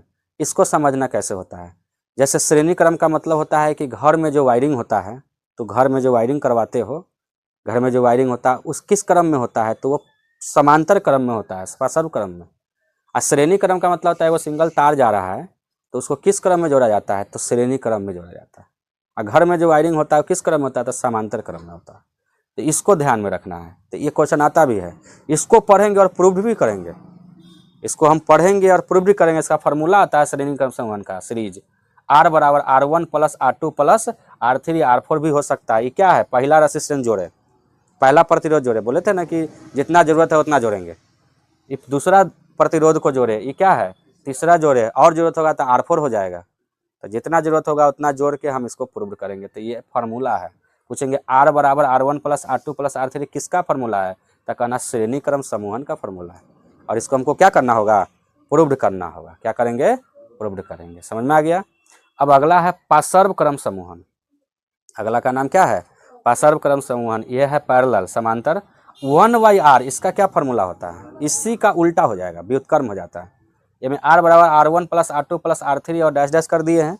इसमें रहेगा 1/r plus 1/r1 plus 1/r2 अब बटे प्लस 1/ क्या R3। तो ये फार्मूला है। तो इसको भी हम इसमें सिद्ध करेंगे कैसे आता है। ठीक है, और इस सब को पूरा डीपली पढ़ेंगे। डीपली पढ़ लेंगे तो हमको भविष्य में यानी इंटर में जाएंगे, ग्रेजुएशन में जाएंगे, बहुत फ़ायदा करेगा, बहुत समझ में आएगा अच्छे से जब आगे की पढ़ाई करेंगे तो। इसलिए ये सब बढ़िया से पढ़ना। 10th लेवल बहुत गजब लेवल इसको बनाया है। अब अगला है 5वां नंबर चैप्टर, जो क्या है, विद्युत धारा का चुंबकीय प्रभाव। चलो इसमें बताते हैं कि ओवरव्यू हमको क्या क्या पढ़ना है। तो इसमें लगभग हम कहते हैं कि चुंबक के बारे में पढ़ेंगे। चुंबक, मैग्नेटिक, समझता है ना, मैग्नेट जिसको कहते हैं। चुंबक देखा ही होगा, स्पीकर देखा है ना, बजा सके, उनमें रहता है क्या, चुंबक लगा हुआ। तो वो चुंबक के बारे में जानेंगे। चुंबक क्या करता है, एक दूसरे को आकर्षित करता है, देखता है चुंबक सट जाता है। आखिर हम इस पृथ्वी पर भी देखते हैं तो इसमें भी क्या है, चुंबक है। कौन चुंबक है, गुरुत्वाकर्षण वाला चुंबक है। तब ना कोई भी चीज़ गिराते हो तो कहाँ गिरता है, नीचे ही गिरता है। अब है मोटर, इसी में पढ़ोगे मोटर। मोटर समझते हो, घर में जो यूज होता है, चाहे पंखा सब में मोटर वोटर लगल रहता है। ये मोटर को तू बनाना जान जाओगे, तुम मिस्त्री बन जाओगे कि हम इसको बनाना समझ जाते हैं। मिस्त्री से भी ज़्यादा नॉलेज हो जाएगा तुमको। इसकी पूरी पाठ पुर्जा अलग करके तब बताएंगे कि देखो इसको, इस चीज़ को यहाँ लगाओगे तो मोटर का निर्माण होगा। यानी कार्य विधि को इसको समझाएंगे, इसकी बनावट को समझाएंगे, इसकी सिद्धांत को समझाएंगे, और किस सिद्धांत पर ही काम करता है उस सिद्धांत को समझाएंगे, थ्योरी को समझाएंगे। कौन ने इसको बताया था वो भी बताएंगे। तो ये मोटर में पढ़ना है। जनित्र, जनित्र को इंग्लिश में क्या कहते हैं, जनरेटर। जनरेटर देखा है ना, विवाह शादी में जो यूज करता है लोग जनरेटर, वो जनरेटर के भी कार्य विधि समझेंगे, उसको भी जानेंगे कि कैसे वो बना है, उसकी बनावट को समझेंगे, उसकी कार्य विधि को समझेंगे, उसका भी सिद्धांत जानेंगे कि वो कैसे वर्क करता है, कैसे करंट पैदा कर रहा है। जनरेटर का यूज क्या करना है, करंट पैदा करने के लिए, कैसे करंट पैदा कर रहा है, हम इस करंट को समझेंगे इसमें। फिर है फ्यूज। अब देख लो, कोई भी तुम्हारे घर में खतरा उतरा हो जाता है, मानो कि तुम्हारे घर में कहीं शॉर्ट सर्किट हो गया, किसी को करंट लग गया, तो क्या करना है? सबसे पहले क्या करना होगा? फ्यूज तो तुम्हारे घर में है उसको बाहर कर दो, बस लाइट कट जाएगा। अब तुम्हारा एक होता है जो यहाँ पर मीटर लगता है, उसके बाद लोग अपना डायरेक्ट एगो मेन फ्यूज लगाते हैं। अगर तुम्हारे घर में ज़्यादातर हो रहा है तो वहीं से मेन फ्यूज क्या करो, निकाल दो, पूरा घर का लाइट कट गया। अगर रूम में चल रहा है, रूम में कोई रूम में गड़बड़ हो गया, अब तुम्हारे घर में 10 गो रूम है और उसमें से कोई एक रूम में खराबी आ गया, तो तुमको क्या करना है? जिस रूम में खराबी है उस रूम में बोर्ड लगा हुआ रहेगा और उस बोर्ड में ज़रूर है कि तुम्हारा फ्यूज होगा, और फ्यूज को क्या करो, निकाल दो, उसके रूम के लाइट क्या कर जाएगा, कट जाएगा। तो समझ में आ गया? इस फ्यूज के बारे में पढ़ेंगे। फिर है अति भारण। अति भारण को इंग्लिश में कहते हैं ओवरलोडिंग। ओवरलोडिंग यानी तुम्हारे घर में करते क्या हो कि कभी कभी एक ही तार में सब यंत्र को जोड़ देते हो। समझ में आया ना? कभी कभी एक ही तार में सबको, पंखा ओहे में, कूलर ओहे में, उसी में वॉशिंग मशीन, उसी में फ्रिज चढ़ दो, उसी में तुम मोटर चलाना शुरू कर दिया। बताओ एक तार सहन कर पाएगा? ओकरे कहते हैं ओवरलोड। उसी को क्या बोलेंगे? ओवरलोड। और ओवरलोड होकर वो तार गल जाएगा, तो बताओ उससे तुम्हारे घर में खतरा होगा। तुम नीचे है, गल के तुम्हारे शरीर पर गिर गया, तो बताओ। ये अति भारण इसी चैप्टर में पढ़ना है। ये जो पॉइंट है ना, फ्यूज, अति भारण, लघु पथन, बल्ब, ये कभी कभी इसमें भी मिल जाता है, विद्युत चैप्टर में भी। तो कोई कोई बुक में इसमें लिख देता है, क्योंकि ये चैप्टर जो है 5वां नंबर, तभी समझ में जाएगा जब ये तुम पढ़ोगे। इसलिए कुछ पॉइंट इसमें का जो है ना, इसमें भी मिलेगा। इसलिए कोई ये नहीं समझना कि सर ये पॉइंट तो देख रहे थे इसमें, आप इसमें बता रहे थे। नहीं, ये दोनों पॉइंट जो है कभी कभी इसमें उसमें होता रहता है। इसलिए दोनों चैप्टर जो है ना एक ही है, बस इसको डिवाइड कर दिया कि इसको थ्योरेटिकल चीज़ में ज़्यादा बता दिया, ठीक ना। जहाँ बड़े बड़े सिद्धांत है, कार्यविधि, बनावट पर रख दिया, और इसको थोड़ा सा नॉर्मल कर दिया। तो ये दोनों एक ही है, सिर्फ लंबा चैप्टर ना हो जाए, थोड़ा सा क्या कर दिया, अलग चैप्टर बना दिया। ठीक है, इसमें चुंबक के बारे में क्लियर समझोगे। अब है लघु पथन। अति भारण समझ में आ गया, ओवरलोड हो गया। और ये है लघु पथन, इसको बोलते हैं शॉर्ट सर्किट। अब हम तुमको कितना बार कहे थे ना कि साइंस पढ़ने आए हो तो इंग्लिश जानना बहुत जरूरी है। अब बता, हम लघु पथन कहेंगे समझ नहीं आया, क्या लघु पथन? अति भारण कहेंगे वो समझ नहीं आया, और इंग्लिश बोले समझ गया कि अति भारण मतलब ओवरलोड, तो कहेगा वो तार में ओवरलोड होने पर गल भी जाता है, समझ गया। लघु पथन कहेंगे शॉर्ट सर्किट, देखता है ना, दो तार आपस में चिपक जाता है, सट जाता है, ठंडा गर्म तो देखता है ना, चरचराने लगता है, तो उसे कहते हैं शॉर्ट सर्किट। तो इसी में पढ़ोगे लघु पथन में, ठीक है। तो लघु पथन यही है शॉर्ट सर्किट। कैसे शॉर्ट सर्किट होता है, रीजन क्या है शॉर्ट सर्किट का, समझ में आ गया? तो इसको पढ़ेंगे। अब है बल्ब। बल्ब जानता है, आता भी है एग्जाम में, बल्ब का नामांकित चित्र बनाए। कभी कभी बल्ब का सचित्र बनाने के लिए कहेगा, दो प्रकार से, कभी कभी बल्ब का कहेगा चित्र बनाइए, और कभी कहेगा नामांकित चित्र बनाइए। तो नामांकित समझ में आता है, चित्र बनाइए, बगल में नाम लिखिए कि कौन में क्या है, मतलब कि अगर बीच में बनाए हैं तो ये क्या है, तो फिलामेंट है, इसमें कौन तंतु है, ये सब बताइए, उसको कहते हैं नामांकित। तो ये पूछा हुआ है, कितना बार पूछता है, कौन वाला बल्ब बनाना, ये एलईडी बल्ब का चित्र नहीं बनाना, जो 100 वाट वाला नहीं आता था, 10 रुपया में देता था, 10, 12, 15 रुपया में देता था ना, तो वही वाला बल्ब बनाना है, फिलामेंट वाला, जो स्प्रिंग वाला होता था अंदर में, हाँ शीशा वाला, ठीक है। तो वही बल्ब का चित्र बनाना है। तो ये बल्ब की कहानी पढ़ोगे पूरा बढ़िया से। फिलामेंट उसमें होता है, जो किस धातु का होता है, टंगस्टन धातु का। तो एक ऑब्जेक्टिव यहीं पर बन गया कि बताइए तब बल्ब में क्या होता है, तब फिलामेंट होता है, वो किस धातु का बना होता है, तो टंगस्टन धातु का बना होता है। समझ में आ गया? किस धातु का? टंगस्टन धातु का। समझ में आ रहा है ना? अब चलो आगे है ऊर्जा का क्या स्रोत, और फिजिक्स का ये लास्ट चैप्टर है, ऊर्जा का क्या स्रोत। तो चलो इसमें जब हम पढ़ने चलेंगे तो हमको कौन कौन पॉइंट पढ़ने को मिलेगा, ठीक है। तो चलिए समझते हैं। पहला नंबर पवन ऊर्जा। इसमें बहुत पॉइंट पढ़ना, इतना ही नहीं है, हम सिर्फ ओवरव्यू दे रहे हैं तुमको कि समझिए, ये सब आपको दर्शन मिलेगा, ठीक है। तो पवन ऊर्जा, अभी पवन ऊर्जा है तो पवनों का देश। पवन ऊर्जा समझते हो क्या है? देखा है वो बड़ा सा लगा हुआ रहता है, में बड़ा बड़ा 2 3 पंखी रहता है, क्या रहता है, 2 रहता है कि 3 रहता है? हाँ, तो वो जो चलते रहता है वो क्या है, पवन चक्की। वो क्या करता है, बिजली पैदा करता है। एक चक्कर मारता है ना तो कितना बिजली मेगावाट पैदा करता है वो हम बताएंगे एक चक्कर में। वो नहीं समझना कि वो पंखा लागल है रेगिस्तान के लोगों के लिए हवा खाने के लिए, वो पंखा ना लागल है, वो क्या है, बिजली पैदा करने के लिए पवन चक्की है। वो सबसे ज़्यादा कहाँ है, तो कहा जाता है कि वो डेनमार्क में। इसलिए एक क्वेश्चन ऑब्जेक्टिव आएगा कि पवनों का देश किसे कहा जाता है? डेनमार्क को कहा जाता है। ये चीज़ इसमें मिलेगा। जल ऊर्जा, जल से भी तो एनर्जी मिलता है। जल भी पनबिजली, पानी से बिजली पैदा होता है। कैसे? तो डैम होता है, डैम बांध, जो बड़े बड़े बांध लगा कर पानी को रोका जाता है, वो डैम समझता है ना। उस डैम में क्या करता है कि पानी को रोक कर उस तरफ पंखी लगा देता है। थोड़ा सा पानी खुलता है, पंखी में पानी गिरता है, पंखी क्या करता है? नचता है, बस उससे क्या पैदा होता है? अब वो याद रखना, बिजली तब नचता है तो डायनमो लगा लाता है, जो अंदर में जो हम तुमको बताएंगे यहाँ पर क्या बोला है, इसमें जो चुंबक वाला कहानी में बताएंगे कि जब नचता है तो क्या पैदा करता है? बिजली पैदा। कैसे पैदा करता है? तो चलिए चैप्टर में कार्यविधि समझेंगे। नेक्स्ट पॉइंट क्या है? भूतापीय ऊर्जा। भूतापीय मतलब भूमि से भी हमको क्या मिलता है? ऊर्जा मिलता है। अब है सौर ऊर्जा। क्या है?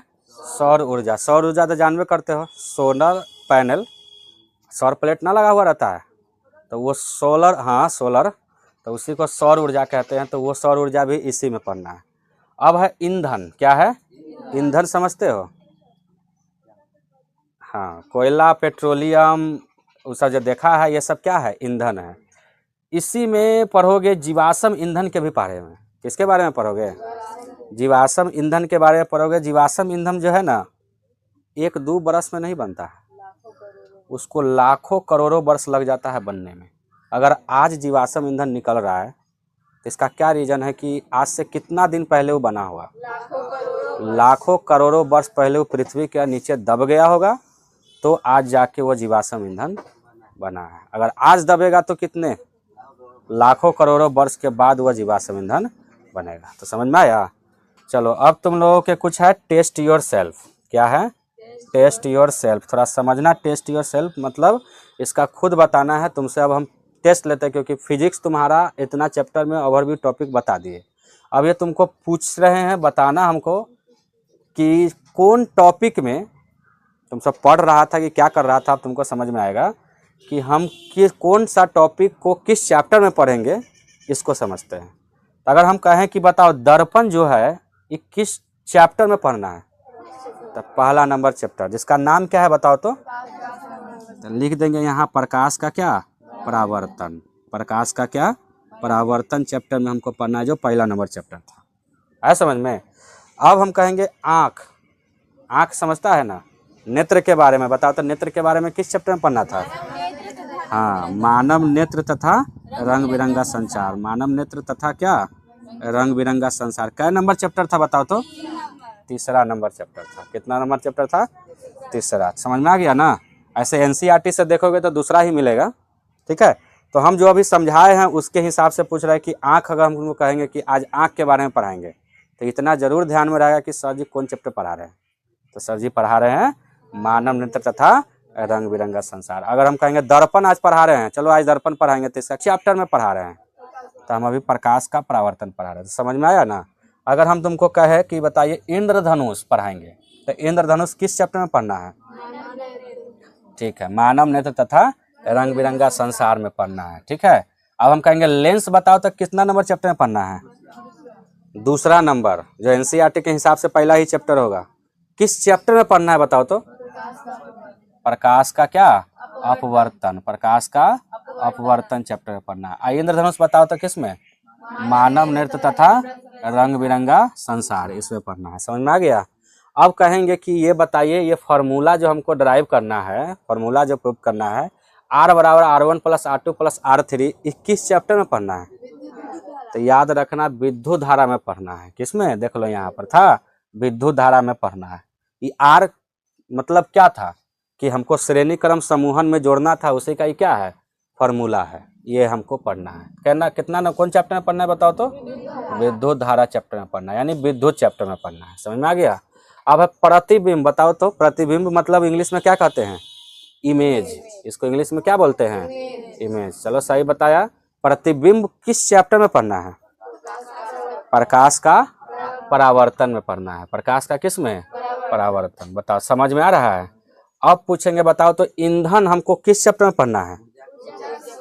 ऊर्जा के स्रोत में, जिसमें कोयला आएगा, पेट्रोलियम आएगा, जीवाश्म ईंधन आएगा, सौर ऊर्जा आएगा, पवन उड़ जाएगा, जल उड़ जाएगा, भूतापीय उड़ जाएगा, ये सब जितना सब आएगा तो हम सब कहेंगे कि किस चैप्टर में पढ़ेंगे, तो हम पढ़ेंगे ऊर्जा के स्रोत में। बताओ तो ये फिजिक्स का लास्ट चैप्टर है या सेकेंड चैप्टर है या फर्स्ट चैप्टर या मिडिल चैप्टर है, बता। ये फिजिक्स का क्या रहेगा, लास्ट चैप्टर। इतना पढ़ लेंगे, ठीक है, 6 गो चैप्टर है, इसमें पढ़ लेंगे तो हमारा पूरा फिजिक्स क्या हो जाएगा, खत्म हो जाएगा। तो बताओ इतना समझ में आया। अब चलो फिर अब आगे बढ़ते हैं। इतना सिलेबस था तुमको फिजिक्स का, समझ में आया इतना। अब आगे हम केमिस्ट्री का बात शुरू करते हैं। किसका, केमिस्ट्री का। तो बताओ केमिस्ट्री में कितना कितना चैप्टर है, सब चैप्टर का नाम याद रखना है तुम लोगों को। सुनेंगे कहीं से भी पूछ देंगे कि बताओ चौथा नंबर चैप्टर क्या है फिजिक्स का, तो क्या बताएगा, कार्बन एवं फिजिक्स का। केमिस्ट्री पूछ रहे हैं, विद्युत धारा किसका है, विद्युत धारा है, वो फिजिक्स का है, ठीक है। अब हम तुमसे पूछेंगे, चलो केमिस्ट्री हम बता रहे हैं, तो केमिस्ट्री में कितना चैप्टर पढ़ना है। तो देखो कहीं कहीं चैप्टर में 5 गो दिखाएगा, कहीं 6 गो दिखाएगा, कहीं 7 गो हो जाता है। अब कहेगा कैसे ही बढ़ रहा है, तो 2 गो चैप्टर इसमें एगो ऐसा है ना जो कभी केमिस्ट्री में भेंट होगा, कभी बायोलॉजी में भेंट होगा, तो कभी इसमें उसमें होते रहता है। कौन चैप्टर, तो एगो ये जो है ना प्राकृतिक संसाधनों का प्रबंधन, एक और है हमारा पर्यावरण। वो चैप्टर जो है कभी तुमको केमिस्ट्री में भेंट होगा तो कभी बायोलॉजी में भेंट होगा।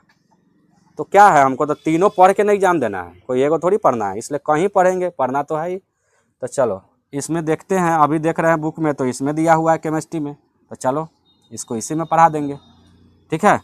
इस सब अलग है। प्राकृतिक संसाधन का प्रबंधन, यानी जितना भी प्रकृति में संसाधन उपलब्ध है ना, उसको हमको प्रबंधन करना है, उसको बर्बाद नहीं करना है, प्रबंध करके रखना है। इसके बारे में हम इसको पढ़ेंगे।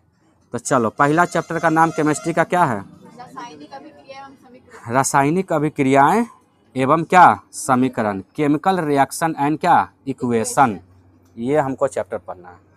बहुत बढ़िया चैप्टर है, पढ़ोगे बहुत अच्छा समझ में आएगा कि केमिकल रिएक्शन, तुम सब कभी दवाई बनते हुए देखा है, नहीं देखा है।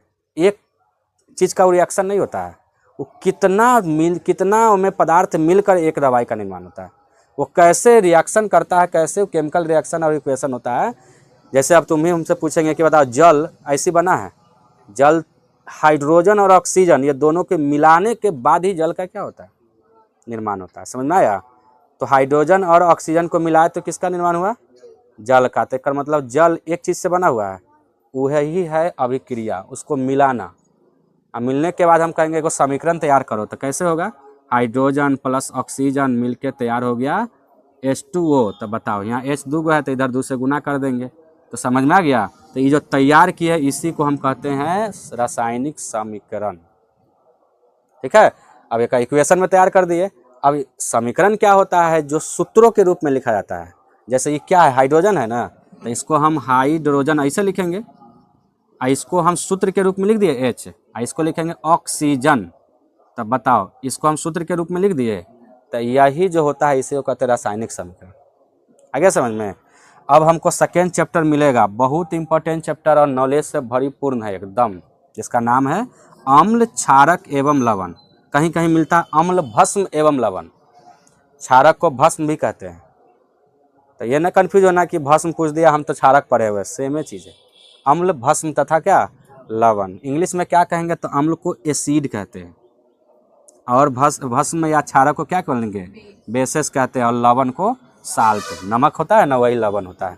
तो ये चीज़ इसमें पढ़ेंगे, ठीक है। ये दूसरा नंबर चैप्टर। तीसरा चैप्टर क्या पढ़ेंगे, धातु एवं अधातु। ये याद रखना तीसरा नंबर चैप्टर है। पूरा इस प्रकृति में अभी तक कितना धातु हो चुका है, कितना अधातु है, पूरा तत्व का खोज कितना हो चुका है, इस चैप्टर में जानकारी मिलेगा।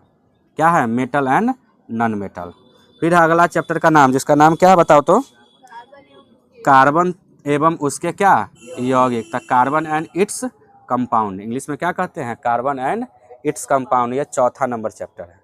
कहेंगे 5वां नंबर चैप्टर का नाम बताइए, तो बोलना क्या, तत्वों का आवर्त वर्गीकरण। इंग्लिश में क्या कहते हैं, पीरियोडिक क्लासिफिकेशन ऑफ एलिमेंट्स। समझ में आ गया, पीरियोडिक क्लासिफिकेशन ऑफ एलिमेंट, तत्वों का क्या, आवर्त वर्गीकरण। इसके बारे में हम बढ़िया से इसमें क्या करेंगे, पढ़ेंगे।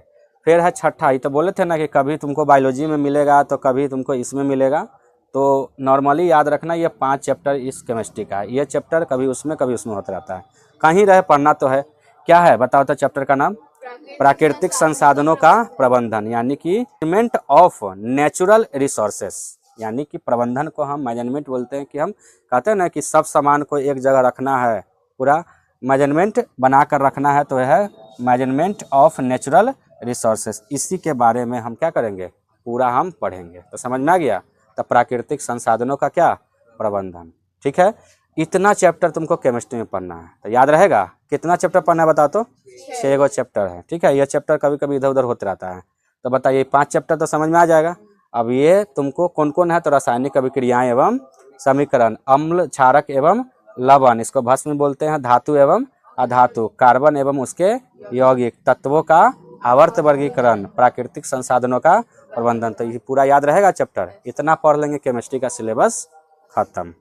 अब चलो ओवरव्यू, इसमें भी समझते हैं कौन कौन पॉइंट पढ़ना है। रासायनिक अभिक्रियाएं एवं क्या लिखा हुआ है? समीकरण। तो चलिए इसमें है पहला पॉइंट, रासायनिक अभिक्रिया के बारे में समझेंगे कि कैसे कोई भी चीज़ अभिक्रिया करता है। जैसे कि हाइड्रोजन ऑक्सीजन के साथ अभिक्रिया किया है, तो यही अभिक्रिया है, अभिकारक होता है। तो इसके बारे में पढ़ेंगे। उसको कैसे दर्शाते हैं, रासायनिक अभिक्रिया को कैसे दर्शाते हैं, कैसे समझते हैं, कौन कौन परिवर्तन होता है, ये सब देखेंगे इसमें। संतुलित और असंतुलित, यही तो है बैलेंस एंड अनबैलेंस, जैसे तुमको यहाँ था में पढ़ेंगे। बहुत क्वेश्चन देंगे इसमें, 20, 25, 30 क्वेश्चन देंगे, आता भी है एग्जाम में। ऑब्जेक्टिव में रहेगा निम्नलिखित में से कौन संतुलित है और कौन असंतुलित है, इसके बारे में इसमें पढ़ेंगे।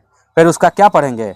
प्रकार भी पढ़ेंगे, ठीक। कितने कितने प्रकार के होते हैं, यानी रासायनिक समीकरण जो होते हैं कई प्रकार के होते हैं, तो कई प्रकार के होते हैं। इनमें नहीं कि 4 प्रकार या 5 प्रकार, कई प्रकार के होते हैं। प्रतिस्थापन, द्विविस्थापन, ऊष्माक्षेपी, बहुत सारे आएगा इसमें, संयोजन, वियोजन, ये बहुत सारे आएगा। तो ये सब इसका प्रकार इसमें होगा, ठीक है। चलो अब आगे देखते हैं। चलो नेक्स्ट पॉइंट क्या है बताओ तो? अम्ल, भस्म तथा लवण, ठीक है। इस भस्म का दूसरा नाम क्या है बताओ तो? क्षारक भी है, ठीक है। इसमें कौन कौन टॉपिक्स ओवरव्यू में लगभग पढ़ना है बताओ तो? पहला टॉपिक का नाम क्या है?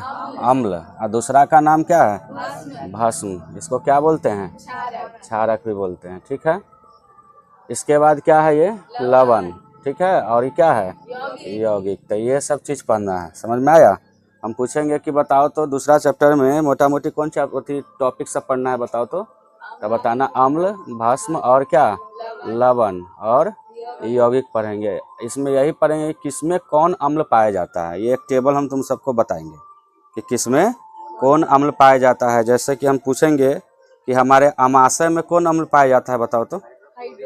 हाइड्रोक्लोरिक अम्ल, याद है ना? उसको बताओ तो सूत्र में क्या बोलते हैं हाइड्रोक्लोरिक को?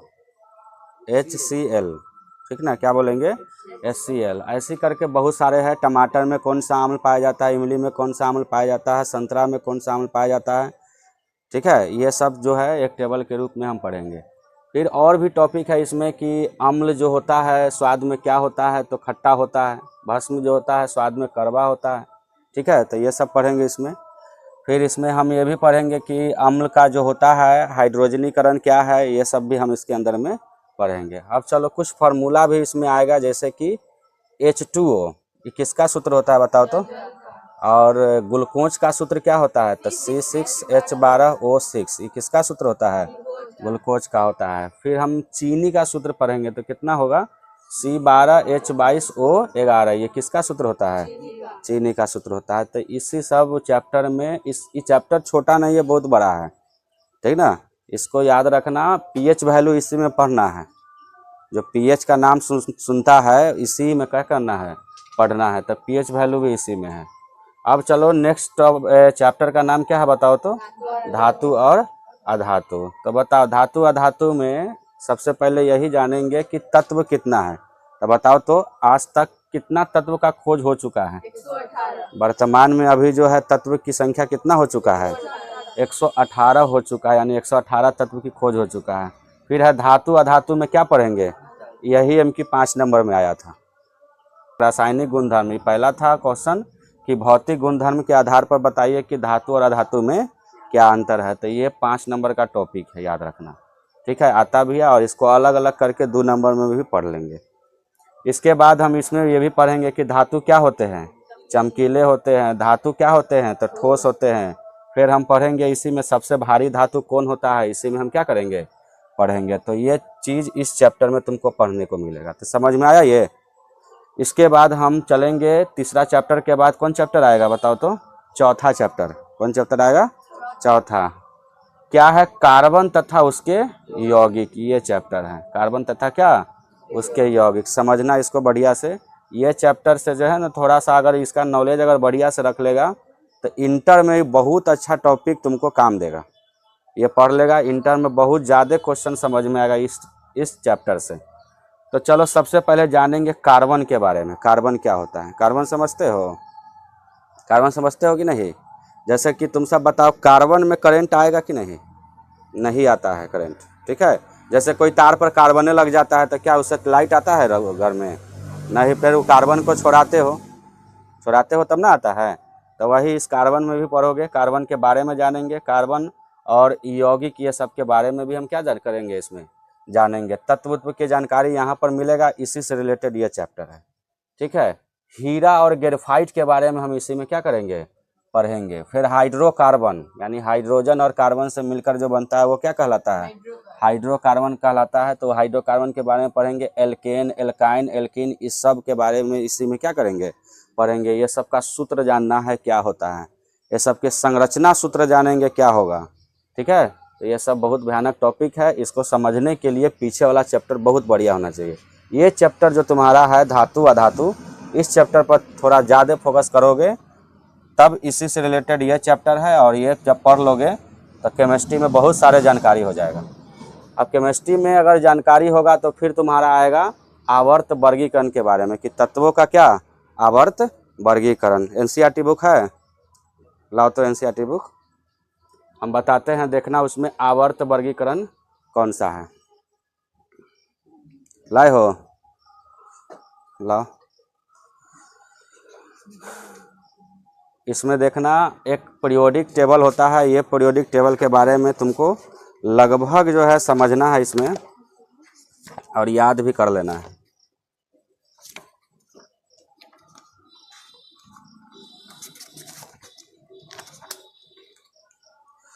केमिस्ट्री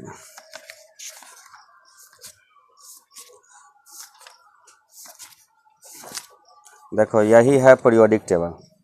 ये जो है ना, इसी को समझना है। ये जो तुम देख रहे हो डब्बा डब्बा में अंदर में लिखा हुआ, बच्चा इसको समझ ही नहीं पाता ये है क्या है, किधर से पढ़ना है, किधर को जाना है, कितने में धातु है, कितने उपधातु है, कितने अधातु है, ये चीज़ हम तुम सबको बताएंगे, ठीक है। इसको बोर्ड पर पूरा बनाकर एक चीज़, इसको तो बच्चा ऐसा है कि पूरा का पूरा तत्व याद कर लेता है।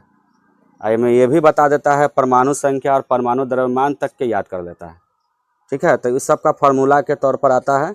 तो यही है ये पीरियोडिक टेबल, इसी चैप्टर में पढ़ोगे, तत्वों का आवर्त वर्गीकरण में। तो इसी में तुमको क्या करना है, पढ़ना है। तो समझ में आ गया पीरियोडिक टेबल कहेंगे तो इसका क्या मतलब होगा। चलो अब इसमें जानेंगे आवर्त कितने हैं। तो 7 गो आवर्त हैं, ठीक है। और वर्ग कितने हैं, 18। इसी में जानेंगे परमाणु संख्या निकालना, परमाणु संख्या क्या होता है, परमाणु द्रव्यमान क्या होता है, ठीक है। तो इसी चैप्टर में पढ़ेंगे, ठीक ना। तो इसमें बहुत सारे साइंटिस्ट के नाम आएगा कि कौन साइंटिस्ट ने सबसे पहले पीरियोडिक टेबल के बारे में बताया, फिर उसमें कितना तत्व रखा, कौन उसके बाद वाला तत्व आया। तो इसमें बहुत सारे जो है ना साइंटिस्ट के भी नाम आएंगे। तो इतना पढ़ लेगा तो केमिस्ट्री तुम्हारा खत्म हो गया। अब ये चैप्टर है, तुमको पता है कभी बायोलॉजी में मिलेगा तो कभी केमिस्ट्री में भेंट होता है, ठीक है।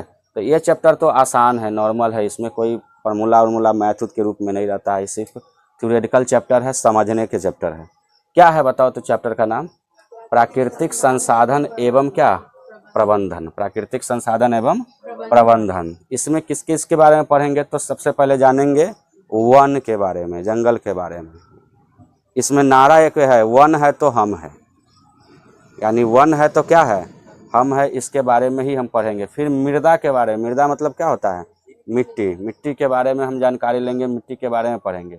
फिर कोयला, पेट्रोलियम, ये सब के बारे में पढ़ेंगे कि प्रकृति में जो संसाधन उपलब्ध है उसको कैसे मैनेजमेंट करते हैं, वो कैसे प्रबंधन करते हैं।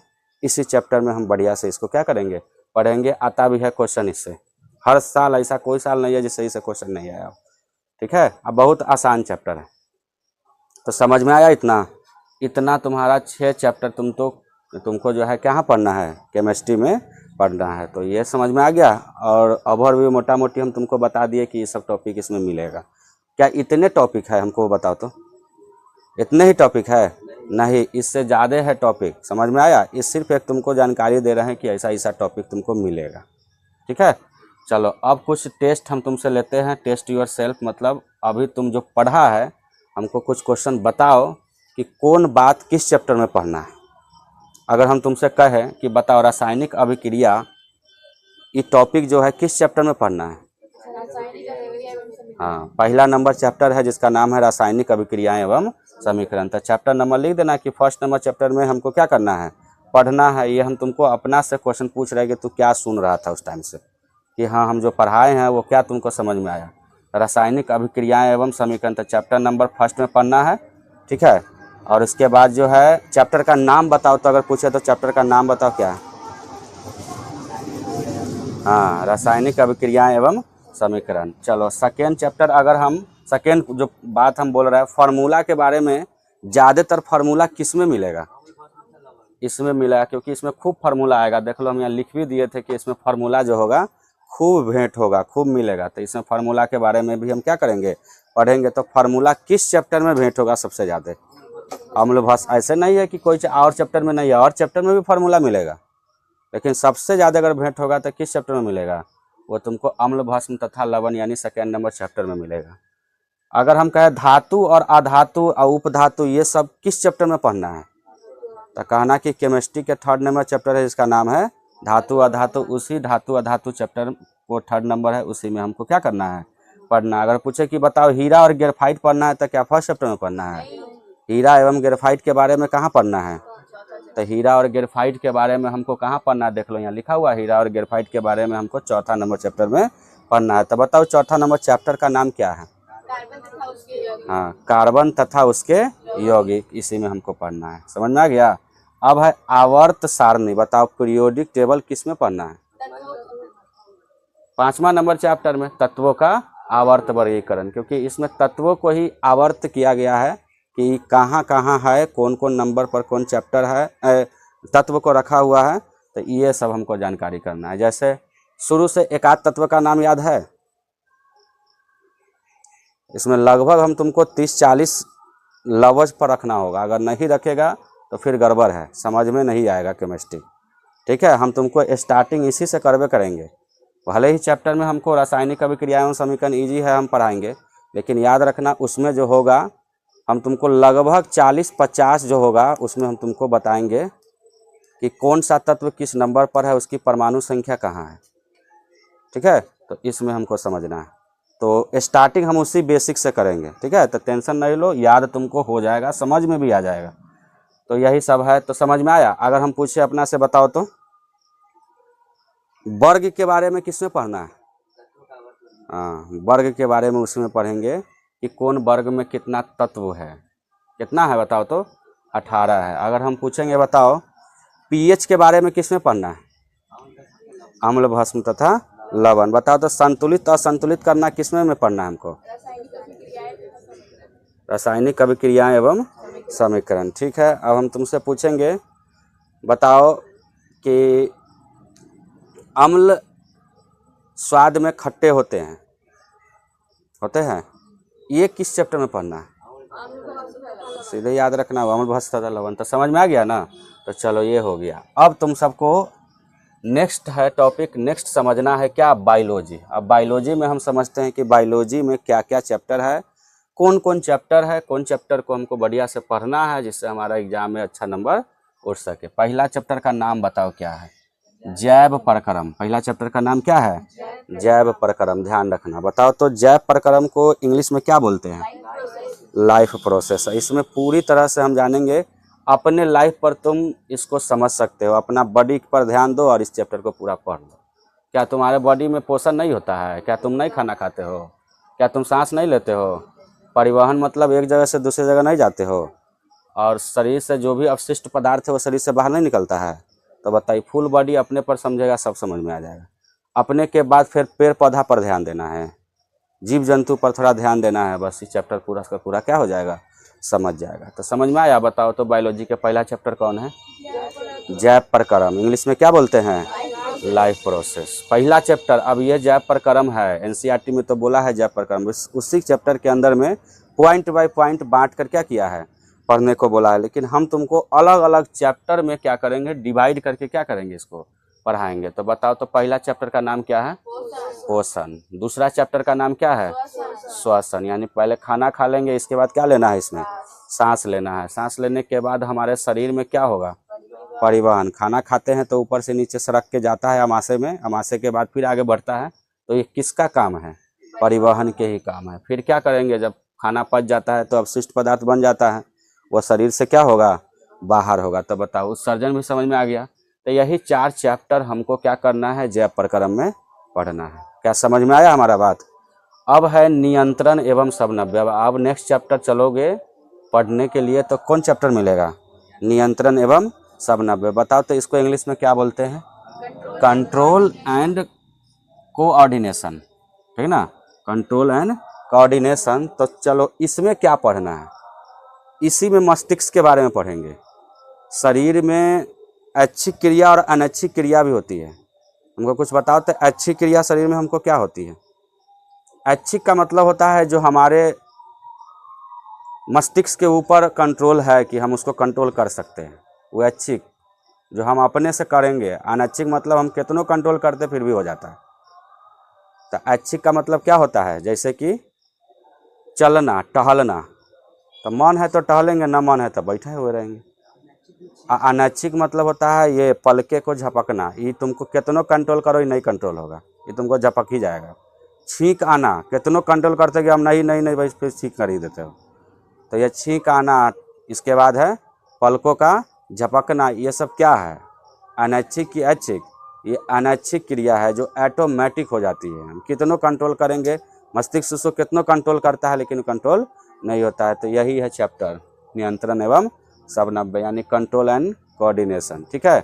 इसमें तुम अंतःस्रावी ग्रंथि के बारे में जानोगे। इसी में तुम जानोगे बहुत सारे हार्मोन्स के बारे में। पूरी हार्मोन्स की कहानी तो इसी में है। इसी में हार्मोन्स की पूरा कहानी जानोगे कि हार्मोन्स की वजह से ही हमको शरीर में अलग अलग परिवर्तन दिखाई देती है, ठीक है। तो ये चैप्टर में पढ़ोगे, बहुत बढ़िया चैप्टर है, नॉलेज से परिपूर्ण चैप्टर है। फिर इससे आगे पढ़ोगे, जब 2 नंबर चैप्टर खत्म हो जाएगा तो तीसरा नंबर चैप्टर आएगा, जीव जनन कैसे करते हैं, यानी जीव जनन कैसे करते हैं। बहुत सारे जीव ऐसे होते हैं जो अपना संख्या वृद्धि करने के लिए, शरीर को अपने जाति बढ़ाने के लिए रिप्रोडक्शन करता है, यानी प्रोडक्शन करता है, शरीर में जनन करता है। तो वो जीव जनन कैसे करते हैं इस चैप्टर में पढ़ेंगे, यानी हाउ डू ऑर्गेनिज्म रिप्रोड्यूस, यानी रिप्रोडक्शन। तो ये समझ में आ गया। तो यही है जीव जनन कैसे करते हैं, इसके बारे में हमको क्या करना है? पढ़ना है। फिर जब जनन करने के बाद, जनन क्या होता है बताओ? अगर हम पूछे जनन क्या है, तो अपने जैसे संतान उत्पन्न करना। या 2 नंबर में क्वेश्चन पूछा भी जाता है कि अपने जैसे संतान उत्पन्न करना ही क्या कहलाता है? जनन कहलाता है। तो ये जनन के बारे में पढ़ेंगे। अब जब अपने जैसे संतान उत्पन्न करता है तो वो आनुवांशिक के रूप में देखा जाता है, वो किसके रूप में है, यानी किसके माता पर गया है कि पिता पर गया है कि उसके घर के कोई फैमिली के ऊपर गया हुआ है। तो ये सब है, इसमें डीएनए के बारे में पूरा बढ़िया से क्या करेंगे? पढ़ेंगे। तो यही है आनुवांशिकता तथा क्या? जैव विकास, ठीक ना। आनुवांशिकता तथा क्या? जैव विकास। तो बताओ ये 4 नंबर चैप्टर समझ में आया? अब बताओ तो पहला नंबर चैप्टर क्या है बायोलॉजी में? जैव प्रक्रम। उसमें कै गो चैप्टर पढ़ना है?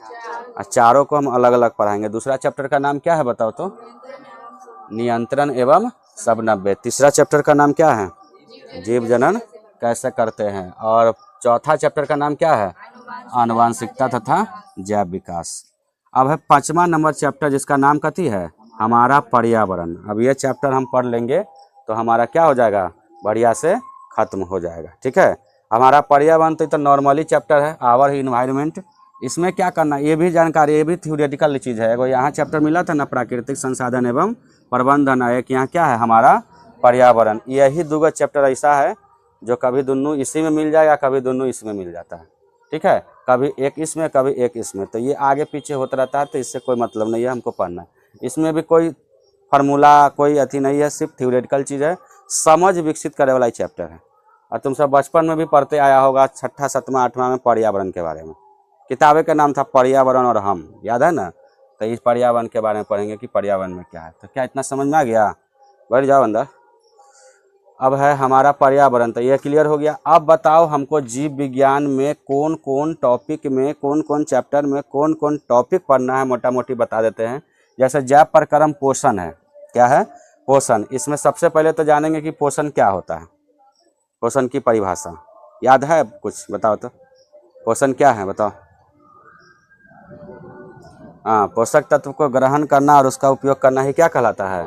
पोषण कहलाता है। फिर जानेंगे कि वो पोषण कौन कौन करता है। तो पेड़ पौधा, जंतु, मानव, ये सब भी करता है। पेड़ पौधा खाना नहीं खाता है, किस विधि द्वारा खाना बनाता है? प्रकाश संश्लेषण। ठीक है, प्रकाश संश्लेषण। अब हम जानेंगे कि पोषण का प्रकार भी होता है कि कोई सब पोषण जो होता है सब तरह से अलग अलग होता है। कोई स्वपोषी होते हैं जो खुद बनाकर खाते हैं, और कोई होते हैं परपोषी या विषमपोषी जो दूसरे पर क्या करते हैं? निर्भर होकर खाते हैं। तो ये है परपोषी और एक है स्वपोषी। अगर पूछेंगे पोषण कितने प्रकार के होते हैं तो क्या बताओगे? 2 प्रकार के होते हैं, स्वपोषी और परपोषी। अब चलो नेक्स्ट पॉइंट पढ़ेंगे, मानव के आहार नाल। ये आहार नाल के बारे में याद रखना, मानव के पाचन तंत्र के बारे में इसी में पढ़ना है। आहार नाल पूरा आहार नली है। बताओ तो मानव का आहार नाल कहा जाता है कि कितना बड़ा होता है, बताओ तो। ठीक ना, 8 से 10 क्या मीटर इतना होता है ना। तो ये आहार नाल के बारे में इसमें तुम पढ़ोगे। फिर आहार नाल के बारे में जानेंगे। आहार नाल क्या होता है पता है ना? उसी में खाना, आहार मतलब क्या होता है? खाना, नाल मतलब नली, तो उसी में है खाना आगे की ओर प्रोसेस बढ़ते रहता है और खाना पचने का काम करता है। फिर है मानव के पाचन तंत्र। इसमें पूरा सिस्टम जानेंगे, डाइजेस्ट सिस्टम जानेंगे कि कौन कौन हमारे शरीर के अंदर में है पाचन तंत्र जो हमारा खाना को पचाने में काम करता है। ठीक है, पूरा सिस्टम के बारे में जानेंगे, डाइजेस्ट सिस्टम। इसी में है प्रकाश संश्लेषण, क्योंकि तुमको पता है कि पेड़ पौधा भी तो खाना बनाता है, पेड़ पौधा भी तो खाना खाता है, तो इसलिए हम इसमें पढ़ेंगे प्रकाश संश्लेषण। फिर है अमीबा में पोषण। एक अमीबा है जो अनिश्चित आकार के प्राणी है कि निश्चित आकार के? अनिश्चित आकार के प्राणी है। कैसा भी इसका अमीबा का चित्र बना दो वो क्या है, बताओ तो? अमीबा है। जैसा कैसा भी बना दो वो क्या है? अमीबा है। अमीबा का जो प्रोसेस होता है बहुत बढ़िया प्रोसेस है इसका, ठीक ना। तो अमीबा के बारे में इसमें हम बढ़िया से क्या करेंगे, जानेंगे। तो ये है अमीबा में पोषण। अब इसके बाद है इसी में पढ़ना है एक टॉपिक छोटा सा पैरामीशियम के बारे में। बताओ तो पैरामीशियम का आकार कैसा होता है? चप्पल के जैसा का होता है। तो ये इसी में हम पढ़ेंगे। फिर नेक्स्ट पॉइंट आएगा जिसका नाम है श्वसन। क्या है? श्वसन। यानी कि हम तुमको बताए थे ना कि पोषण के बाद हम सब क्या पढ़ेंगे, श्वसन। तो चलो इस श्वसन चैप्टर में हमको मोटा मोटी क्या पढ़ना है, ओवरव्यू में हम तुमको बता देते हैं। तो श्वसन में सबसे पहले किसके बारे में पढ़ना है कि श्वसन क्या होता है। श्वसन क्या होता है? तो जो भोज्य पदार्थ तुम खाते हो, इसमें तो खाना वाला चैप्टर है ये जो बताओ पोषण में। इसमें खाने के बाद हमको शरीर में क्या मिलता है, एनर्जी मिलता है। क्या मिलेगा? एनर्जी मिलता है। वही एनर्जी के बारे में इसमें हमको पढ़ना है कि ऊर्जा की प्राप्ति होता है, वह श्वसन होता है। अब यही जानेंगे कि श्वसन का प्रकार, ये कितने प्रकार के होते हैं। तो श्वसन होते हैं 2 प्रकार के, कोई होते हैं वायवीय श्वसन और एक होते हैं क्या, अवायवीय श्वसन। ठीक है, ये दोनों के बारे में पढ़ेंगे और ये दोनों के बारे में 5 नंबर में अंतर भी पूछता है। याद रखना, ये टॉपिक इतना आसान भी नहीं है, इसको बढ़िया से पढ़ेंगे। और ये वायवीय और अवायवीय, वायवीय और अवायवीय क्या हुआ? तो अवायवीय हुआ जो ऑक्सीजन की अनुपस्थिति में श्वसन का काम होता है, वो अवायवीय होता है। जो ऑक्सीजन की उपस्थिति में होता है वो वायवीय होता है। अवायवीय में 38 एटीपी ऊर्जा बनाता है। अवायवीय में ऑक्सीजन की अनुपस्थिति में है तो इसमें 2 एटीपी ऊर्जा बनाएगा, और वायवीय में है जो ऑक्सीजन की उपस्थिति में होता है उसमें कितना बनाता है, 38 एटीपी ऊर्जा का निर्माण करता है। तो ये है तुम्हारा दोनों। तो खूब बढ़िया से इसको पढ़ेंगे और समझेंगे। एटीपी जो है ना, एडिनोसाइन ट्राइफॉस्फेट होता है, जो एक ऊर्जा मुद्रा के रूप में काम करता है। ये ऊर्जा फैक्ट्री है वो एटीपी। ठीक है, यानी ऊर्जा जो हमारे शरीर में संचित होगा वो एटीपी के रूप में होगा। हाँ, तो एटीपी के रूप में होगा। इसी से पता चल जाएगा 2 एटीपी है तो कम ऊर्जा बनाकर मतलब ऑक्सीजन की अनुपस्थिति में काम हुआ है। 38 बना है, ज़्यादा बना है तो ऑक्सीजन की उपस्थिति में हुआ। तो एटीपी के रूप में हम इसमें समझेंगे। ठीक है, आएगा टॉपिक बढ़िया से समझेंगे वहाँ पर। अब है फेफड़ा। श्वसन है तो सांस लेते हैं, तो पता है हम सबका सांस लेने वाला यहाँ काम होता है फेफड़ा से, पता है ना। अगर पूछेगा कि मानव का श्वसन तंत्र कौन है तो क्या जवाब दोगे? फेफड़ा, लंग्स बोलेंगे। इस फेफड़ा के बारे में हम बढ़िया से क्या करेंगे? पढ़ेंगे। फिर हम पढ़ेंगे जब ये और भी टॉपिक है, इतना ही नहीं है, समझ में आया, और भी है। इसके जब पढ़ लेंगे बढ़िया से तब हम क्या पढ़ने चलेंगे? परिवहन। क्या पढ़ेंगे? परिवहन। तब परिवहन चैप्टर में हमको क्या पढ़ना है? तो सबसे पहले तो डिफिनीशन सबके बारे में जानना है कि वो है क्या। तो इसमें भी समझेंगे कि इसकी परिभाषा क्या होता है। तो परिवहन, एक जगह से दूसरे जगह जाना ही क्या कहलाता है? परिवहन कहलाता है। पौधों में भी परिवहन होता है, ये भी याद रखना। हम पेड़ पौधा जीव जंतु सबके बारे में पढ़ेंगे। तो बताओ पौधा में भी क्या होता है? परिवहन होता है। तो पौधा में कौन कौन परिवहन होता है? जैसे कि जाइलम के विधि द्वारा परिवहन होता है और फ्लोएम। जाइलम क्या है? तो नीचे से पेड़ पौधा के ऊपर की ओर जल पहुंचता है। अगर हम पूछेंगे कि पेड़ पौधा जल कहाँ से लेता है तो क्या जवाब देगा? कहाँ से? नीचे से लेता है, मिट्टी से लेता है। तो कैसे लेता है? आखिर किसके? जड़ के द्वारा होता है। तो जड़ में आखिर क्या पहुंचता है? तो परिवहन, पौधा में का एक भाग होता है परिवहन के लिए काम करता है जाइलम। वही जाइलम है जो नीचे से जो है ना जल खनिज लवण को अवशोषित करके ऊपर की ओर ले जाता है। ये एक दिशीय होता है जो नीचे से ऊपर की ओर होता है। फिर जब पेड़ पौधा जब खाना बना लेता है, उसका पत्तियों में खाना बन जाता है, तब फ्लोएम आता है और फ्लोएम उसको क्या करता है? पूरे पेड़ पौधा के पत्तियों में डाल डाल में पहुंचाने का काम करता है। ये कौन? फ्लोएम। तो ये तो परिवहन का काम किया ना। इसलिए पेड़ पौधा में अगर परिवहन का कोई काम कर रहा है तो कौन है? तो जाइलम और क्या? फ्लोएम। ठीक है, समझ में आया। इसके बाद है हृदय के बारे में, इसी में पढ़ेंगे कि अपना अपना हार्ट के बारे में पढ़ेंगे कि अपना हार्ट जो है, अपना हृदय कितने भागों में बटा हुआ है।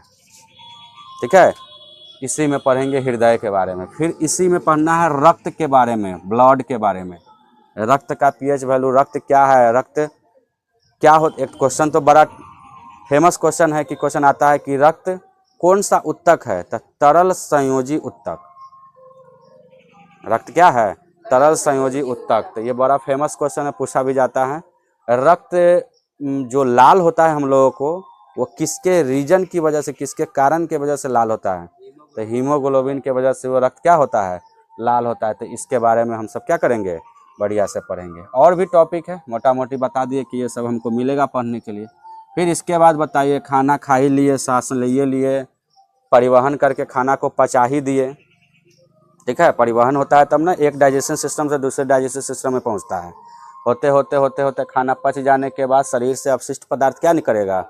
बाहर निकलेगा। बताओ तुम्हारा पसीना अपशिष्ट है कि बढ़िया चीज़ है? वो अपशिष्ट है जो शरीर से क्या होता है? बाहर निकलता है। चलो, तो युद्ध सर्जन में सबसे पहले इसकी परिभाषा समझेंगे। फिर इसी में हम पढ़ेंगे वृक्क, किडनी। किडनी बहुत बड़ा काम करता है हमारे शरीर में, ठीक ना। किडनी इसी में पढ़ोगे। किडनी का आकार किसके तरह होता है बताओ तो? उसका सेम खाए हो? सेम सब्जी के रूप में जो खाया जाता है, ठीक ना। सेम जो होता होगा सेम बोलते हैं, ठीक है। तो सेम के बीज के आकार का, जो बीज देखा है ना, बिया, वो बीज के आकार के होता है कौन? किडनी। ठीक है, हमारे शरीर में कितने किडनी होते हैं? 2 होते हैं। अगर जोड़ा पूछा जाए तो, अब पीस पूछा जाए तो 2 गो। तो ये किडनी इसी में पढ़ेंगे। किडनी का फिगर भी पूछता है। फिर है नेफ्रॉन। नेफ्रॉन तो इसका तो चित्र भी परीक्षा में पूछता है, 5 नंबर का है। ये नेफ्रॉन के बारे में पढ़ेंगे। नेफ्रॉन, इसका चित्र बना कर एक एक उसमें का जो है ना नामांकित भाग का नाम जो आएगा वो सारा बताएंगे। फिर इसी में मूत्र मार्ग के बारे में पढ़ोगे, क्योंकि किडनी के बाद उसी से वो जुड़ा होता है। तो इसी के बारे में हम क्या करेंगे? मूत्र मार्ग के भी बारे में पढ़ेंगे। और भी टॉपिक है इसी में। फिर गोंद होता है, रेजिन होता है, ठीक है, बहुत सारे चीज़ है इसके अंदर में। तो उत्सर्जन में पढ़ेंगे। फिर डायलिसिस होता है। डायलिसिस समझते हो? वो खून का जो है ना प्यूरिफाई करने का काम करता है। जिसका किडनी खराब हो जाता है तो डायलिसिस मशीन से उसका खून क्या होता है? प्यूरिफाइड किया जाता है। अभी देखा है ना वो प्रेमानंद महाराज, सुना है ना? तो प्रेमानंद महाराज जो है, जो वृंदावन के हैं, वो है ना, वहाँ रहते हैं। तो उनको भी किडनी, दोनों किडनी डैमेज है, ख़त्म है। तो वो डायलिसिस मशीन से ही उनका जो होता है ना खून का डायलिसिस किया जाता है। ठीक है, तो ये है। तो इसी में पढ़ेंगे। वो मशीन के बारे में क्रिया विधि समझेंगे, वो कैसे कैसे काम करता है, कैसे छनन का काम करता है ब्लड का, कैसे उसमें से बढ़िया ब्लड शरीर से एक जगह से दूसरे जगह को पहुंचाया जाता है, और अशुद्ध खून जो खराब होता है उसको कैसे छनन की क्रिया होता है डायलिसिस मशीन से, वो सारा बताएंगे, समझना। अब अगला है नियंत्रण एवं समन्वय। बताए थे यहाँ सेकेंड चैप्टर क्या है, नियंत्रण एवं समन्वय। अब इसमें हम समझेंगे कि क्या क्या पढ़ना है। तो चलो सबसे पहले तो हम चलेंगे कि अगर पेड़ पौधा के बारे में समझे तो हमें पौधा के भी बारे में पढ़ना है और जीव जंतु के भी बारे में पढ़ना है। पेड़ पौधा में भी तो हार्मोन्स होता है, बिना हार्मोन्स के पेड़ पौधा बढ़ता थोड़ी है। बिना हार्मोन्स के पेड़ पौधा में कोई फल भी नहीं लगता है, बिना हार्मोन्स की वजह से पेड़ पौधा के फल पकता भी नहीं है। वो सब जो है हार्मोन्स के ऊपर वर्क होता है। वो बढ़िया बढ़िया हार्मोन्स का नाम सुनोगे इसमें, ऐसा ऐसा हार्मोन्स आएगा जो कभी सुना भी नहीं होगा। वो हार्मोन्स देखो, पहला है ऑक्सीजन, जिसको ऑक्सीजन भी हार्मोन कहते हैं, ठीक है। ये पहला हार्मोन इसमें मिलेगा जो पेड़ पौधा का हार्मोन है। आता भी है क्वेश्चन, निम्नलिखित में से पौधा वाला हार्मोन कौन है, तो ये याद रखना, इतना याद रखना। बाकी जो है तुमको मिलेगा इस चैप्टर में 10th लेवल में तो कुछ कम है, जब इंटर लेवल में जाओगे तो बहुत मिलेगा, ठीक है। तो ये इतना याद रखना, बाकी तुमको जो एक्स्ट्रा मिलेगा वो सब जीव जंतु के अंदर में होगा, तो इतना याद रखना 10th लेवल पे। तो ऑक्सीजन है, ऑक्सीजन भी बोलते हैं इसको, जिबरेलिन्स है, जिबरेलिन भी बोलते हैं, बहुत जगह लिखल रहता है। साइटोकाइनिन है। बताओ अगला हार्मोन क्या है पेड़ पौधा का, साइटोकाइनिन। फिर अगला हार्मोन बताओ तो क्या है पेड़ पौधा का, एब्सिसिक अम्ल। बहुत जगह एब्सिसिक एसिड लिख देता है, ठीक है, हिंदी में लिख देगा, क्या है ना था एसिड, ऐसे लिख देगा तुमको, ठीक है। फिर बताओ अगला हार्मोन क्या है, एथिलीन। यही एथिलीन की वजह से तो पेड़ पौधा में जो फल पकता है, एथिलीन की वजह से, ठीक है। तो ये है एथिलीन। चलो अब समझते हैं कि जंतु में हार्मोन्स। बताओ तो हमसे जंतु है कि नहीं, हमसे जंतुए की तरह रहते हैं, बस हमारे सबके पास एक ब्रेन मस्तिष्क हो गया और हम सब धीरे धीरे जंतु का लक्षण छोड़ के मानव के रूप में आए, लेकिन हम सबको बायोलॉजी के रूप में एक ही में तौलता है, जीव जंतु, ठीक है। तो चलिए जंतु हार्मोन्स में क्या है, ब्रेन के बारे में पढ़ना है। कहे थे ना मस्तिष्क के बारे में पढ़ेंगे, पूरा ब्रेन हमारा कंट्रोल, ब्रेन से ही ना सब कुछ होता है। तुम्हारे अभी पैर में कुछ हो अगर काट ले, चाहे कुछ पैर में लग जाए तो तुमको पता चलता है कि नहीं, पता चलता है। तो जस्ट से तुम नीचे हाथ करते हो, चाहे तुम नीचे अपना सर करके देखते हो क्या है नीचे, ये कैसे तुमको पता चल गया। हमारे शरीर में एक सूचना आवेग की तरह है, काम करता है सूचना आवेग, ठीक है। उसका एकदम जो होता है ना एक्टिव रहता है, कहीं भी कुछ हुआ तुरंत पता चल जाता है, वो मस्तिष्क को जाकर खबर पहुंचाता है कि यहाँ पर कुछ हो रहा है, तो तुम उधर की ओर झुक कर देखता है, ठीक है। तो ये है, तो ये इसमें हमको पढ़ना है, तो ब्रेन मस्तिष्क के बारे में। फिर है कोशिका, इसी में पढ़ेंगे, इसी के कोशिका ब्रेन के अंदर में। हमारे इस ब्रेन में एक नर्वस कोशिका होता है जो यहाँ होता है, जो कभी देखा होगा, इसके ऊपर कोई मार देगा तो थोड़ा तो नर्वस हो जाओगे, देखता है ना फिल्म में, एवं मार देता है तो भूल जाता है, फिर मारेगा तो याद आ जाता है, तो बात अलग है। लेकिन याद रखना है, इस पर मारा जाता है तो क्या होता है कि नर्वस कोशिका टूट जाता है, व्यक्ति नर्वस हो जाते हैं, वो अपने आप में नहीं रह पाते हैं, कुछ समझ ही नहीं पाते हैं। तो वह है न्यूरॉन के बारे में इसमें पढ़ेंगे, और सबका ये मस्तिष्क का वजन कितना होता है, इस मस्तिष्क का क्या वजन कितना होता है हमारे मस्तिष्क में। बताओ अल्बर्ट आइंस्टाइन को पहचानता है ना, तो वो उनके बारे में पढ़ा भी होगा। उनका मस्तिष्क के बारे में कहा जाता है तो उनका दिमाग क्या था, छोटा था, क्या था, छोटा था। तो ये है हमको पढ़ना, तो वजन भी पढ़ेंगे कि मस्तिष्क का वजन कितना होता है, ठीक है। तो बताओ ये चैप्टर कंप्लीट हुआ, नियंत्रण एवं क्या समन्वय। अब देखो आगे अब हम पढ़ेंगे तो क्या होगा, जैसे ये तो 4 चैप्टर में तुमको पता ही है कि जय प्रक्रम पोषण जो है ये पहला नंबर मिलेगा, जय प्रक्रम, इसमें पहला पॉइंट ये है, और दूसरा का पॉइंट बी नंबर क्या है, श्वसन है, और तीसरा का क्या है, परिवहन है, और चौथा क्या है, उत्सर्जन है। अब ये 2 नंबर चैप्टर हो जाएगा, नियंत्रण एवं समन्वय। आई कितना नंबर हो जाएगा बताओ तो, 3 नंबर। जनन के बारे में कहीं कहीं डायरेक्ट इतना बड़ा नहीं बोलेगा, जीव जनन कैसे करते हैं, सीधे हम कहेंगे जनन, ठीक है। रिप्रोडक्शन, बताओ इसमें क्या पढ़ेंगे, प्रजनन, यानी कि अपने जैसे संतान उत्पन्न करना। जंतु में जनन कैसे होता है, तो नर और मादा इसमें भाग लेता है। गुणसूत्र की संख्या क्या होता है, गुणसूत्र इसके में, क्रोमोसोम के बारे में चलेंगे। फिर है पुष्प का अनुदैर्ध्य काट, ये हम लिख दिए हैं, याद रखना, ये जो है तुम्हारे बहुत काम का टॉपिक है। पुष्प के बारे में पढ़ना है, वो फूल का चित्र बनाना है, ठीक है। अनुदैर्ध्य काट, एक पुष्प का चित्र बनाना है और उसमें बताना है कि ये क्या क्या है। आता भी है, कितना बार ये एग्जाम में आया है। ठीक है, इसके बाद परागकण के बारे में जानेंगे। ठीक ना, फूल सब में दे हो ना परागकण, परागन होता है, परागकण होता है, कैसे उस सब में भी वो जो होता है ये जनन की क्रिया होती है, वो हम समझेंगे, परागन हो जाएगा। तो बताओ, और भी इसके अंदर में पढ़ना है, बहुत सारे कुछ बीमारी के बारे में इसमें भी हमको पढ़ना है, और भी विशेषकर बहुत ज़्यादा है जनन के बारे में पढ़ना, नॉलेज से परिपूर्ण है ये चैप्टर। फिर है 7वां, अगर हम अगला चले 4था नंबर चैप्टर, तो क्या है बताओ तो, आनुवांशिकता एवं क्या, जैव विकास। आनुवांशिकता एवं जैव विकास, इसमें क्या पढ़ना है तो ग्रेगर जॉन मेंडल सबसे बारे में इसमें पढ़ेंगे कि ग्रेगर जॉन मेंडल, ठीक है, जो मटर के पौधे से बताया था आनुवांशिक के बारे में। ठीक है, मटर का पौधा देखा है ना, उसको बताया था ग्रेगर जॉन मेंडल, मटर के पौधा को बताया था कि उसमें आनुवांशिकता का कैसे कैसे गुण को खोजा था वो चीज़। ठीक है, फिर इसका सिद्धांत को समझेंगे, इनका क्या है, कुछ ना कुछ सिद्धांत है, ये बारे में समझेंगे।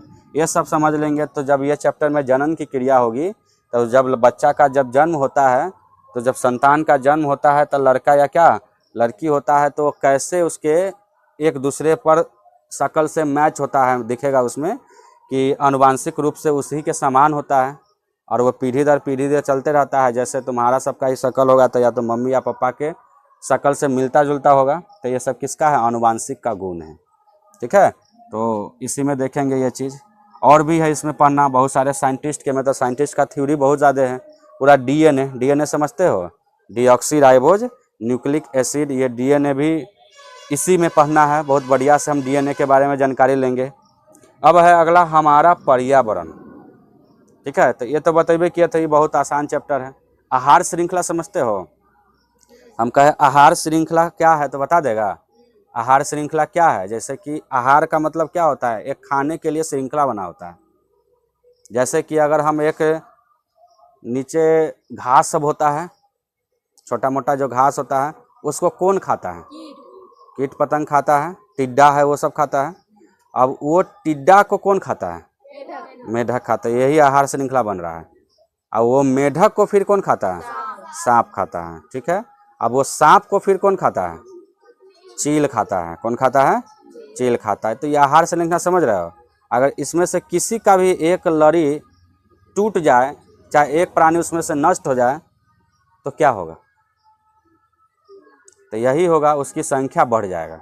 उसकी संख्या क्या करेगा, बढ़ जाएगा। जैसे कि अगर हम तुमको कहे कि कीट पतंग पूरा समाप्त हो जाए, तो बताओ किसकी संख्या बढ़ेगा, घास सब जगह दिखेगा।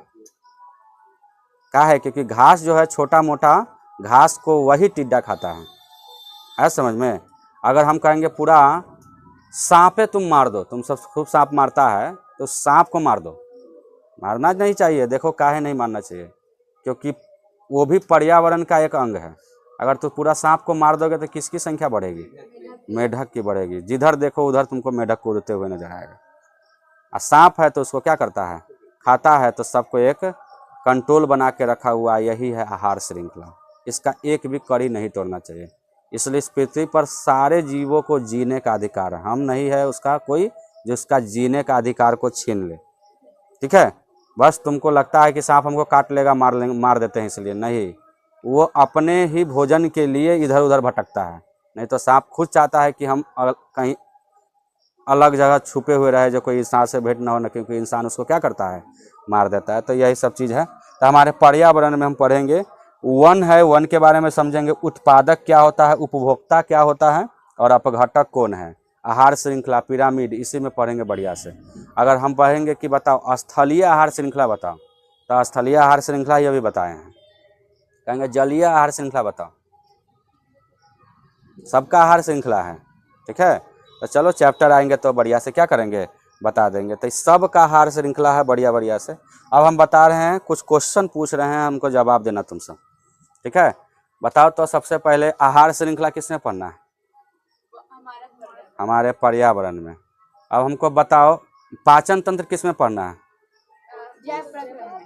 जैव प्रक्रम के कौन वाले चैप्टर में, क्योंकि वो 4 भाग में बटा हुआ है। किसमें, पोषण में। हम कहेंगे कि बताओ किडनी के बारे में किसमें पढ़ना है, किडनी ठीक ना। किडनी के बारे में किसमें पढ़ना है? उत्सर्जन में हमको पढ़ना है कि किडनी क्या होता है और किडनी के बारे में हमको सही से जानकारी लेंगे। अगर कहेंगे कि बताओ ऐच्छिक और अनैच्छिक क्रिया किसमें पढ़ना है? ऐच्छिक और अनैच्छिक क्रिया। अरे ऐच्छिक का मतलब क्या हम नहीं बताए हैं कि जो हमारा इच्छा के अनुसार हो। अनैच्छिक मतलब जो हमारे इच्छा के अनुसार ना हो। तो बताओ किस में? तो इच्छा के अनुसार हो तो हम कंट्रोल कर लेते हैं। तो नियंत्रण एवं किस में? सब 90 में पढ़ना है। बताओ तो जनन के बारे में किस में पढ़ना है? जीव जनन कैसे करते हैं। अब सब का जो मतलब सबका अपना अपना शकल किसी मम्मी पापा से मिल ही रहा होगा। तो ये जो मिल रहा है तो ये किसका लक्षण है? तो अनुवांशिक का लक्षण है। अनुवांशिक का लक्षण है, वो किस चैप्टर में पढ़ना है? आनुवांशिकता एवं जैव विकास। समझ में आ रहा है हम जो पूछ रहे हैं से? अब बताओ, और हम पूछ रहे हैं जैसे कि बताओ अमीबा के बारे में किसमें पढ़ना है? अमीबा। अमीबा के भोजन के बारे में बताइए, क्वेश्चन पूछेगा। चाहे अमीबा के सचित्र वर्णन करे, अमीबा के बारे में बताइए। तो अमीबा किस में पढ़ना है? क्वेश्चन चैप्टर में पढ़ना है, जो जैव प्रक्रम का ये क्या है? पार्ट है। तो बताओ इतना समझ में आया? कहेंगे कि बताओ एक क्वेश्चन और है, पूछेंगे बताओ वायवीय श्वसन और अवायवीय श्वसन किसमें पढ़ना है? तो इसमें तो नाम लगा हुआ है वायवीय श्वसन अवायवीय, तो इसी जान जाएगा कि हमको किसमें पढ़ना है? श्वसन चैप्टर में पढ़ना है। तो बताओ इतना समझ में आया? तो ये तुम्हारा सिलेबस पूरी तरह से क्या हो गया? खत्म हो गया। अब तुम सबका नेक्स्ट क्लास क्या होगा? अब हम तुम सबको बताओ पहले कौन शुरू कर दे? फिजिक्स शुरू कर दे या केमिस्ट्री शुरू कर दे या बायोलॉजी? फिजिक्स। तो चलो हम फिजिक्स से तुम सबको शुरू कर देते हैं। बताओ तो फिजिक्स में हमको खड़ा होकर बताओ, 5 कै गो चैप्टर है उसमें बताओ तो। चलो खड़ा होकर बताओ तो 6 चैप्टर कौन कौन है? अभी हम सब से सुनेंगे, नहीं बताया बस इसी में पीटेंगे धाके हम अभी। हाँ सही है, ठीक है। हाँ हाँ, और जाकर सब ठीक है। कितना चैप्टर है पढ़ना बताओ तो? 6 चैप्टर। बैठ जाओ, तुम बताओ खड़ा होके। बताओ कौन कौन चैप्टर पढ़ना है इसमें? फिजिक्स में हमको कौन कौन चैप्टर, पहले बताओ कितना चैप्टर हमको पढ़ना है? 6 चैप्टर पढ़ना है। बताओ 6 चैप्टर का नाम बताओ। प्रकाश का परावर्तन, प्रकाश का अपवर्तन, मानव नेत्र तथा रंग बिरंगा संसार और विद्युत धारा के चुंबकीय प्रभाव और ऊर्जा के स्रोत। चलो ठीक है, समझ में आया? हमको कुल कितना चैप्टर पढ़ना है? 6 चैप्टर पढ़ना है। और 6 चैप्टर को बढ़िया से तुम सब याद कर लिया है। जब याद कर लिया है तो कोई भी चैप्टर शुरू होगा तो पता चल जाएगा। और ये भी पढ़ा है मोटा मोटी कि उसमें कौन कौन टॉपिक पढ़ना है ना? तो ये भी हम तुम सबसे अभी पूछेंगे। चलो बगल में खड़ा हो जाओ।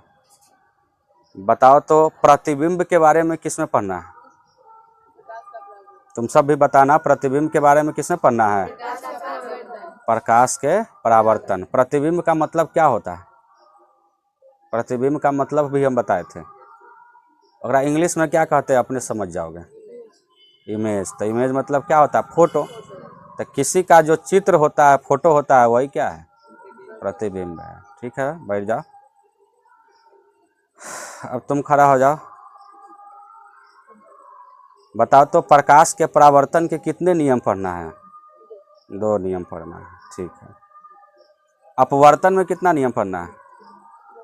हाँ, प्रकाश के अपवर्तन में कितना नियम पढ़ना है? उसमें भी 2 ही नियम पढ़ना है। बैठ जाओ। उसमें भी कितना नियम पढ़ना है? 2 ही नियम पढ़ना है। तो ये सब चीज़ समझा है कि नहीं? फिर पूछेंगे कि बताओ अपने मानव का आँख जो होता है, ये आँख रंग बिरंगा संसार को देखता है। ये आँख कब देख पाता है बताओ तो? प्रकाश की उपस्थिति में कि अनुपस्थिति में? अगर प्रकाश न रहे तो आँख लेके ही क्या करोगे? आँख में प्रकाश है? आँख में प्रकाश है? अगर आँख में प्रकाश होता तो रात में आँख वेपर लाइट की तरह बढ़ता। पता है ना? आँख में प्रकाश होता है? नहीं होता है। आँख प्रकाश की उपस्थिति में ही देख पाता है। अगर आँख में प्रकाश होता था रात में भी हमको कोई ज़रूरत नहीं रहता टॉर्च से लेके इधर उधर जाना। ठीक है, समझ में आया ना? और हम कहे थे तीसरा नंबर चैप्टर का नाम था विद्युत, था ना? क्या? हाँ, मतलब एनसीईआरटी के हिसाब से तीसरा नंबर चैप्टर होगा, क्योंकि पहला चैप्टर प्रकाश, परावर्तन एवं अपहरण। हम तुमको अलग अलग करके पढ़ाएंगे ताकि तुमको बढ़िया से क्लियर हो, ठीक है। अगर हम कहेंगे कि बताओ करेंट, जो अभी सब बिजली देख रहा है, ये सब जो चल रहा है, समझ में आ रहा होगा होना कि ये सब जो बिजली है इस सब में क्या दौड़ते रहता है। तो करेंट में क्या होता है, इलेक्ट्रॉन। तो इलेक्ट्रॉन के ही गति से ये सब चीज़ है, ये ठीक है ना, उसमें इलेक्ट्रॉन ही होता है। तो ये सब विद्युत चैप्टर में पढ़ना था। तो बताओ ये सब समझ में आया ना। अब हम कहे कि बताओ पहला चैप्टर का नाम क्या है, तो क्या बताओगे, प्रकाश का परावर्तन। तो इसी को हम क्या करते हैं, शुरू कर देते हैं, ठीक है। यही शुरू कर दे या बायोलॉजी या केमिस्ट्री शुरू कर दे।